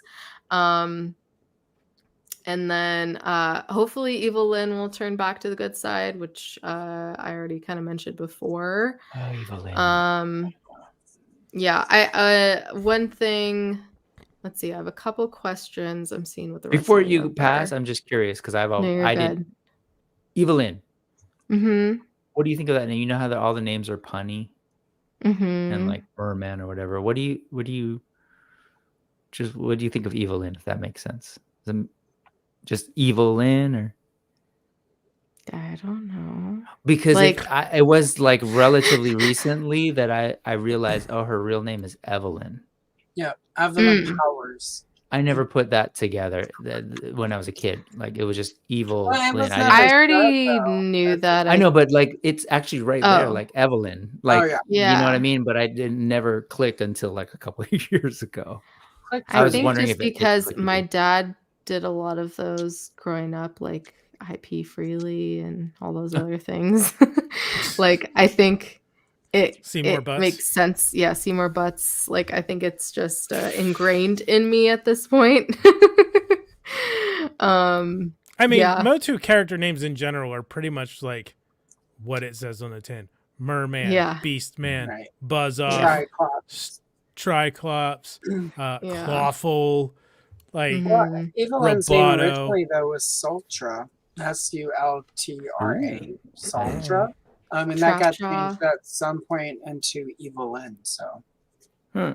I would assume maybe they didn't know how parents would react to a Sultra action. And she was supposed to look like Sophia Loren. So if you look at the original action figure and compare her to some of Sophia Loren's younger photos, you can see it for sure. So Ultra sultry. Okay, we actually already answered my last question. It was about toys that were, or like characters that weren't in the original shows that were just toy variants and they were made for this show, but we already covered that. like Wondar and Vicor are both part of that now too. I don't think when we covered it, we talked about that like when we talked about the first episode. I don't know if we mentioned that. Not like this is the first animated appearance of Wondor and Vicor, and we did talk about the Eternia playset. Scareglow's first animated appearance. Spiker was in Filmation. Yeah, he looked wonky. No, I was thinking Spiker in the beginning. I know. Where he was being arrested. Yeah. Blast Attack we talked about. I think that the dinosaur that King Grayskull is riding is Binotops, isn't it? I don't know. I don't know that it was by The Triceratops? What's the one that the sorceress lady is riding? The feathery one. They had a toy that was supposed to come out that was there was a Tyrannosaurus Rex, but it had like a tech on it, and didn't it open? Didn't the chest open too with a gun in it? Yeah. Or was that And then there was a pterodactyl that also, but like I don't know if that was actually it or they just start a tease. coming out with dinosaurs. I'm screwed. Oh, Don't you know what? remember this. We didn't talk 'Cause about I was want the them. movie reference in this first part, which was the those crappy disc things they were flying around on during the hunt. That was from the original motion picture. Oh, cool.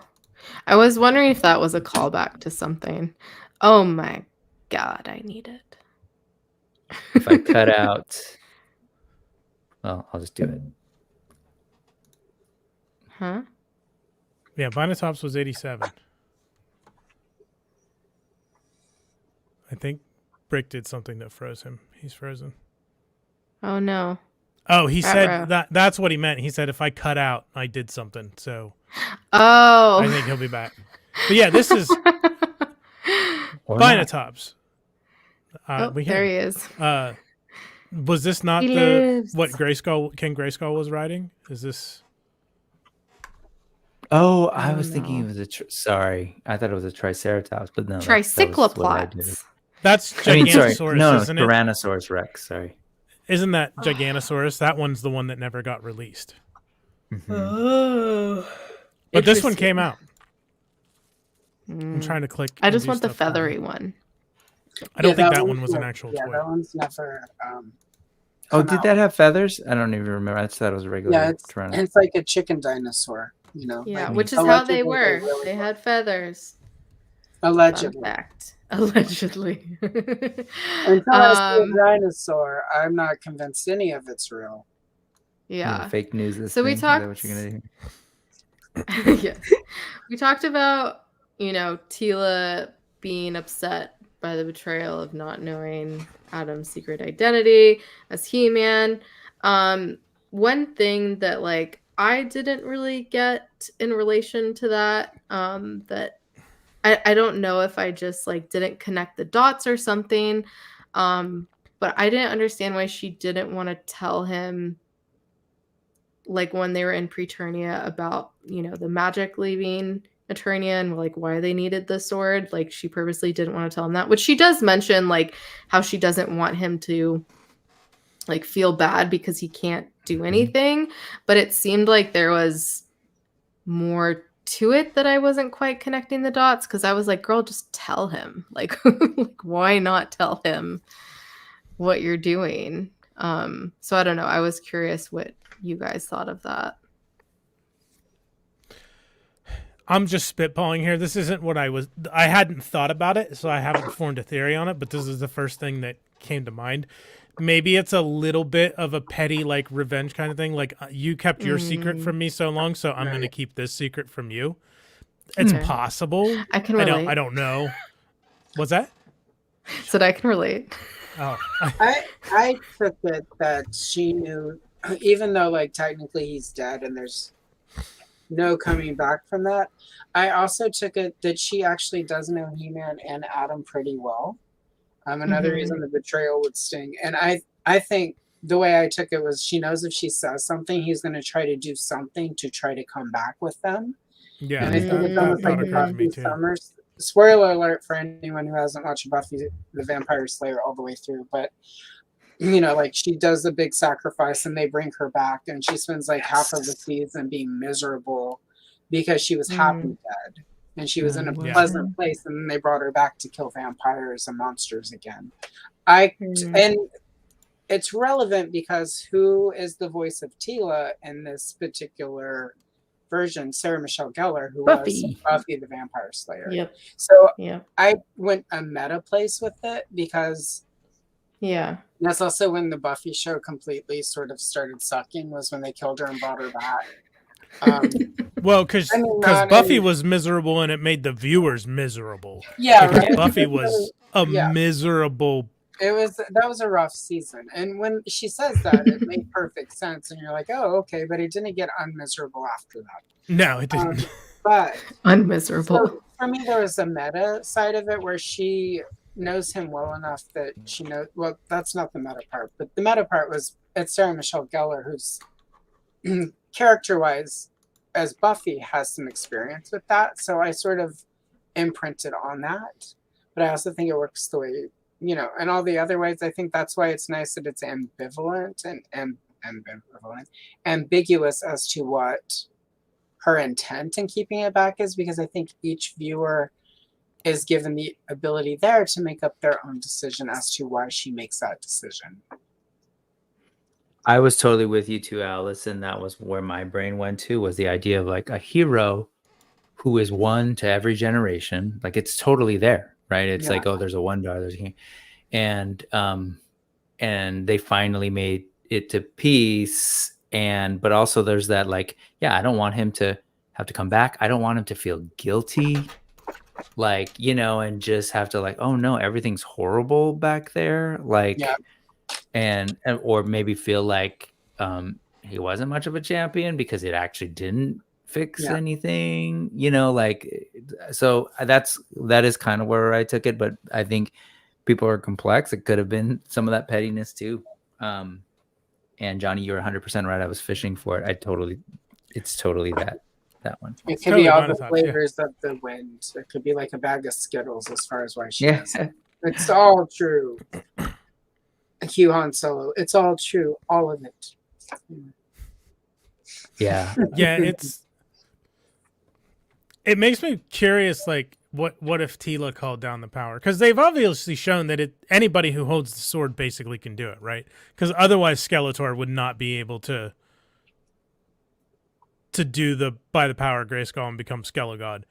So I'm curious what it like. Would Tila just be a red-haired She-Ra if she called down? I should be Red Sonja. It does. I mean, and this is a sort of like a bigger question I have. Does it actually work that way where anyone can call down the power? Because we've never gotten an actual, you know, like we see Skeletor try to do it, and like evil. And we've seen other people try to do it, and it doesn't quite work the same way. Like, so I would be curious, especially, but also because of Tila, I don't know. Like, that's an interesting question. I wasn't sure either, but to couple it maybe with what happens in the He-Man and the Masters of the Universe CGI show, there is a little bit of that notion. Yeah. And like, if I go back to episode 1, that's a big revelation that Skeletor, he realizes. That's why he, like, this whole time, he didn't realize that, the actual power is inside that. Like what do they call it? The something of knowledge? What was Castle Grayskull actually hiding? It was an illusion that the old... Oh, the Hall of Wisdom. The Hall of Wisdom. And so, like they said, they hid all of the secrets of the universe there. And so, like, and my sense is that, like, yeah, it's a big secret, but you can do that and you can access it. And I think that's why that the notion of, like, when we look at the character of who Adam is important, because they really wanted to choose the right person, I think, to like wield that. And that was like a big, like, which again makes a lot more sense as to why they want to keep it secret. They don't want anyone to know, not just that it's Adam, but that, like, it's actually a power that can be drawn on, you know, that other people can take that power away, I think. So I don't know, that's how I was kind of looking at it. And again, same goes for, well, no, I mean, just based on this thing, if we were seeing that, like, there was a past sorceress, right, in King Grayskull's partner, the one who doesn't speak English or whatever, it raises all sorts of questions as to, like, how does this stuff work? If there were past champions, were there past... I mean, there were past sorceresses too that played that role. So lots of cool stuff. I don't know. To me, it just opened up this world to, like, so much possibility of storytelling. And I was genuinely bummed and continue to be bummed that it didn't hit with fans in a big way, because I feel like there was so much potential here to, like, give us Eternian stories, like, forever. Like, oh, let's talk about other champions. Let's talk about other sorcerers and all their bad guys. You know, like, they hinted at Hero. Like, we could have actually just spent time with Hero, like we were supposed to in the original line. because Hero was supposed to take over for He-Man to be the new center of the toy line after the original toy line ended. So like, anyway, there's a lot of reasons why I was kind of like disappointed by the fan response, and you can't force people to like things, which is fine. No, I just still stand by that it didn't quite have its fair shake. But yeah, it's hard when people cancel something before it even comes out. Also, just because I wasn't here doesn't mean I didn't hear you, Allison. I don't know. I Allison stopped. didn't say anything. I'm just She said saying. nothing. Mm-hmm. I stopped. It's okay. All good. You I'm haven't figured literally it gonna out watch from all the episodes toys. tomorrow, so it's Well, fine. can we do that thing where you tell us what you think might Yeah, happen? what are your predictions? Allison literally said that Evil Lynn tries to wield the sword of power, so at some point that's gonna happen. That sounds hot.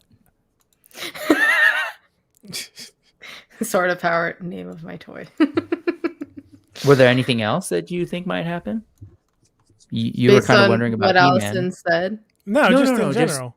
Just having seen Oh, this in first part. general. Oh, well, I hope He-Man lives. Hope. That's a good start. Although I don't, if he I feel like he has to. Like, there's a lot of fucking plot armor. I feel like he has to. If they pull a Game of Thrones, Battle armor, some might say. wouldn't miss him. Controversial take. Wouldn't miss him. But I highly doubt that's gonna happen. Clearly based on y'all's reactions and the chat's reactions, we're gonna find out more about Tila, which is my next questions that I have. That was the first video. Sorry. Yes. King Grayskull, aka Sadie Allstate. Clearly we're gonna find out more about Tila and why she glows and has the 3 blue lines on her head, and what that's all about, and her destiny. Hopefully, find out more. I hope she kicks names and takes ass. I'm curious if she has some kind of magical abilities. Might be related to Sorceress. Might be Sorceress and Man-at-Arm's daughter at this point, based on a lot of context clues. Or we might find out her parents, her real parents, essentially. I don't know, like, in terms of how they like defeat Skeletor and like get it back. I don't know. That's something I can't really predict. I don't know. I'll say you're in for a wild ride, and I think you're gonna dig it. I'm excited. I've heard a lot of people say that they really like season 2, which just watching season 1, I'm like in my head, because it's been so like women femme character focused. I'm like, do they only like season 2 because He-Man comes back and Skelly come back? Part two. Revolution is technically season 2. It's weird because they gave them different names. Okay, Johnny. In different countries too, I think it was treated as a season 2. Yeah. It literally says on IMDb season 1 and season 2. So Does it really? Oh, well then. yes, it does. But on Then Netflix here in the United States, it says part 1, part 2. Yes. So what I will say about Oh, that those concern about the bastards. dudes or whatever, like, oh, it's the one thing I will say to sort of ease that, even it's a cohesive story. The entire series is a cohesive story. yeah. So rest assured, even if that were to happen, it's still the story is a satisfying ending. I mean, Yes, I wanted Enzo, more. I'm obviously, going to but watch it. I'm gonna watch it it'll be- tomorrow. So I'm just Yeah. saying, like, don't go into it afraid of that, because even if that were to happen, the story itself is cohesive and works, and Mhm. everything. Yeah, I know that, and I definitely figured that out with the Motherboard. cliffhanger. Motherboard. And like clearly, I have mommy motherboard to look forward to, which I'm excited. Yeah. What was I gonna say? Yeah, clearly, like, well, I hope Skelly's gonna get defeated. And yeah, that's something that Ted said too about Revolution, that these 5 episodes are gonna be like a whole season. It's not gonna be like 2 parts again. Bums me out because that means it's short. Yeah, it's just 5 episodes. It's half this. He said it. Yeah. He said it plays together like a movie, kind of like the first 5 episodes of She-Ra does. Mm-hmm. Yeah. Yeah, I'm trying to think of what else. I mean, I would love for a way to Orko to return. Like somehow he didn't die and just part of his clothes got chopped off in the portal thing. And he's just stuck in subeternia. With like a bare midriff or something. Or just part of his clothes cut off. He has a crop top now. Yeah, he has a crop now. No. I don't know. Who knows what's under there? Scandalous. Oh my. Ooh, I would love for Orko to come back somehow because I miss him. I hope Cringer is in it more. Love Cringer, of course. I mean, I would love for a way for King Grayskull to be back, but I don't see how that could be a thing because he's not going to leave Preternia. Yeah, maybe at the beginning. I don't know. They're already out of there, so I don't know. Yeah, I don't know. I think that's most of my. I don't see any reason why they couldn't repair Roboto. Maybe we'll get Roboto back. Yeah, maybe. He was funny, especially during the fights when he's like, "Oh, I'm sorry. I'm sorry." So polite. Doesn't want to kill anyone. Yeah. Yeah. Good stuff. I think my other questions you guys know the answers to, which is about Tila. So I can't really ask them that. And I can't ask you that because clearly y'all know. You can ask them. It'd be fun to hear them. You can ask us. The answer might just be watch and find out. Well, it's what we just talked about, like what she is destined to be. Why was Sorceress glad to see her? Mm-hmm. So on and so on. Yes, exactly why I'm not asking Jonathan. Yeah. Cool. All right. Let's geek the F out of here. It is. Wait, are you doing any of your normal geek the F outs? Like, you're not doing like spoilers without context or anything like that? No, not this episode. Can I offer one? Yeah, sure. For Kayla. Wait. If that's what they said. No. I know you said that you were going to do that next time. This is a spoiler without context. For part 2? That's all. For part 2. Someone answer me. Mm-hmm. Okay. What? Is it? Allegedly. So either she's going to turn into a Hulk, or someone who's voiced the Hulk is going to come in, but I don't think I saw that in the credits. Or my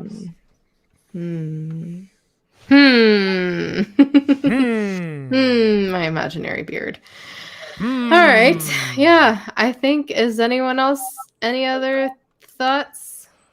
I can't think of anything that we didn't already talk about. Yeah, and we'll watch it.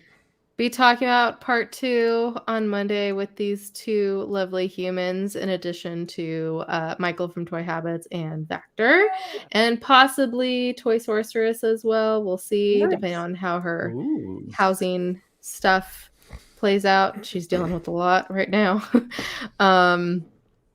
Yeah. I forgot what I was going to say. Same time, same place. Oh no, Star. You're gonna have to watch the replay. I'm so sorry. Got a whole 3 hours, but it's great. Honestly, it was like everything. non-stop goodness.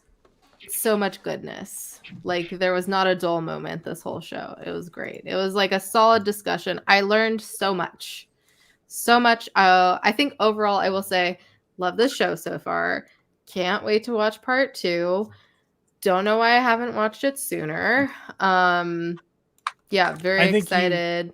I think you should wait till after Sunday because you might be tempted to talk about it. Yeah, that's a good point. Oh. Yeah. You mean after Allison's stream? Yeah, because we should. Honestly, probably. Okay. Yeah.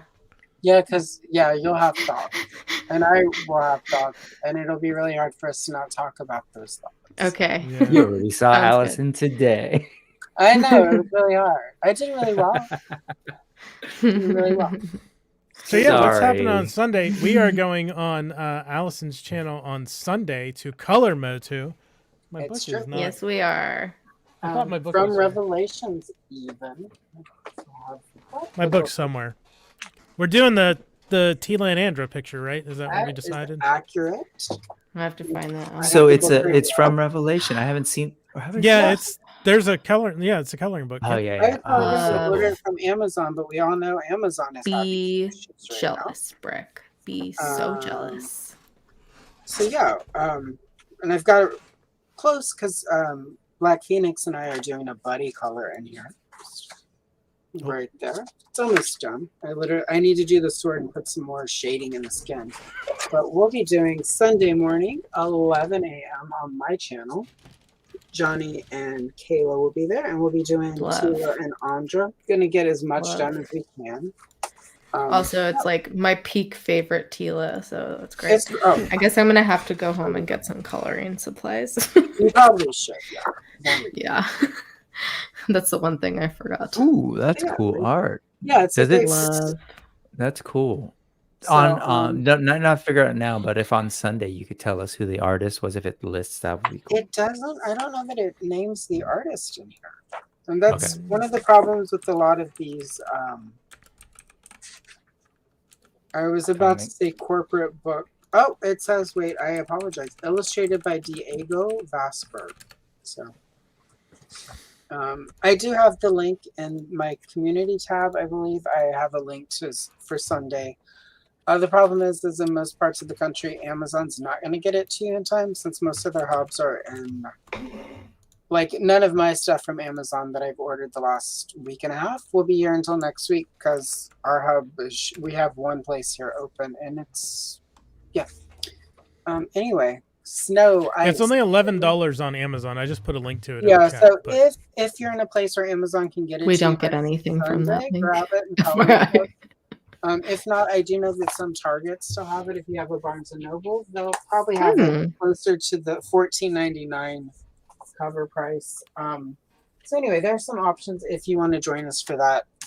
And, I'm excited. Brick, if you decide you want to join us on Sunday, make it a 4-way. Yeah, or even if you just want to color at home at your desk with us or whatever, let me know.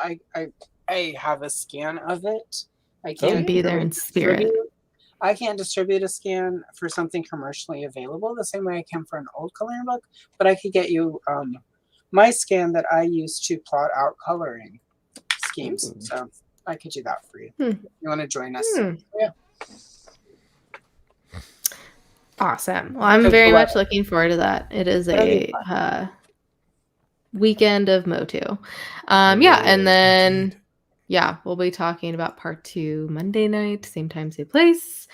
And then Brick, do you want to tell everyone what you got coming up?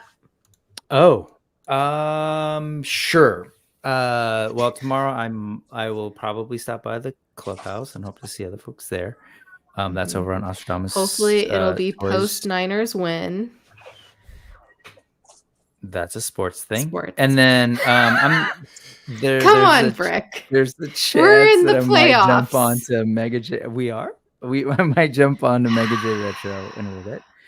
on Sunday, every Sunday, 4:30 p.m. Pacific time, I do a thing called the Brick Something News. And this Sunday, I'll be joined by Yoko McCann, Living La Vida Yoko / The Fallen Fett. Love her. And so I'm excited for that. A previous guest of Cool. ours several times. She's the best. Big fan. Allison, do you have anything else coming up besides Sunday? Want to double check that. Between now and then, I've been releasing old videos of Kenner catalogs. I believe tomorrow. Yep, tomorrow 10 a.m.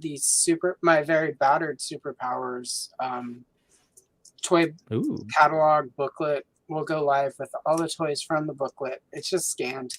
You'll see how. I mean, it's really old. It came in a lot about 10 years ago. But that goes up, and I've got almost all of the vintage Star Wars stuff up. Nice. So, and I've got some strawberry shortcake and some of the Pink Isle stuff coming. Also, I do have on January 31st. I want to just plug it. I'm doing Secrets of Castle Grayskull from concept to kids birthday. What? So yeah. And it has a little bit of the history of Castle Grayskull before filmation, and I have taken the old kid stuff record from the 80s, which has a different lore for Motu and Castle Grayskull. Matt has read it very dramatically for me. So that's at the end of the video where he does it 80s kids book style. So, and I even is that his first kind of thing on your channel? Is that the first thing that he's been willing to do? Yeah, it's the first. Yay! You're popping his cherry. Yeah, well, and there are 3 different kid stuff books from Motu that none of the pages were colored in the original. It's just black and white line art. So I've colored them all. He did the voice for all 3 of them. So I'll be releasing those over the next couple of months. I don't want to drop them all at once. But yeah, so I've got those coming up, and I even found a way to get the original sound. You may now turn the page in your booklet, and it's a little special Quasar sounding thing. So yeah, so that's exciting. And sometime my Death Sparrow with Ken interview will go up if we can keep power long enough for me to do the edits I need on my computer. Every time I go into edit that sequence for the video, the power dies. So of course, universe is like, not today, Death Sparrow, not today. Not today, Satan. Retrograde. Yeah, I forgot. Well, and you know how it is. Go. Sorry, the boyfriend. Go. Can't forget the boyfriend channel. I know. On Sunday at 2:05 over on the Highly Articulated channel, we'll be doing a new episode of Monkey Business AWOC about AWOC. Ooh. So fun. Yes, internet's favorite toy tuber boyfriends. Kayla, thanks everyone for joining. Yeah. Right after not looking. That makes it everyone. Yeah, sure. Thanks everyone for joining us. Make sure to smack that like, smack that subscribe, smack that bell icon. You can play the music. No, because you're. Just kidding. Smack that like, smack that bell icon, smack that subscribe, and make sure to do so for Brick Something and Allison Troy, Retro Toy Princess. All their stuff you can find below. And yeah, make sure to check out their channels.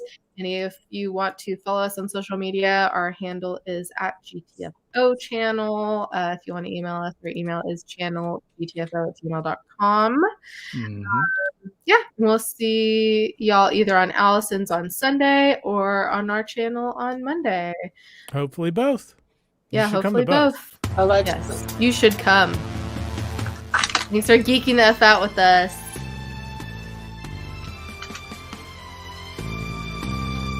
Dang it, now it's not doing it since I'm not on the screen.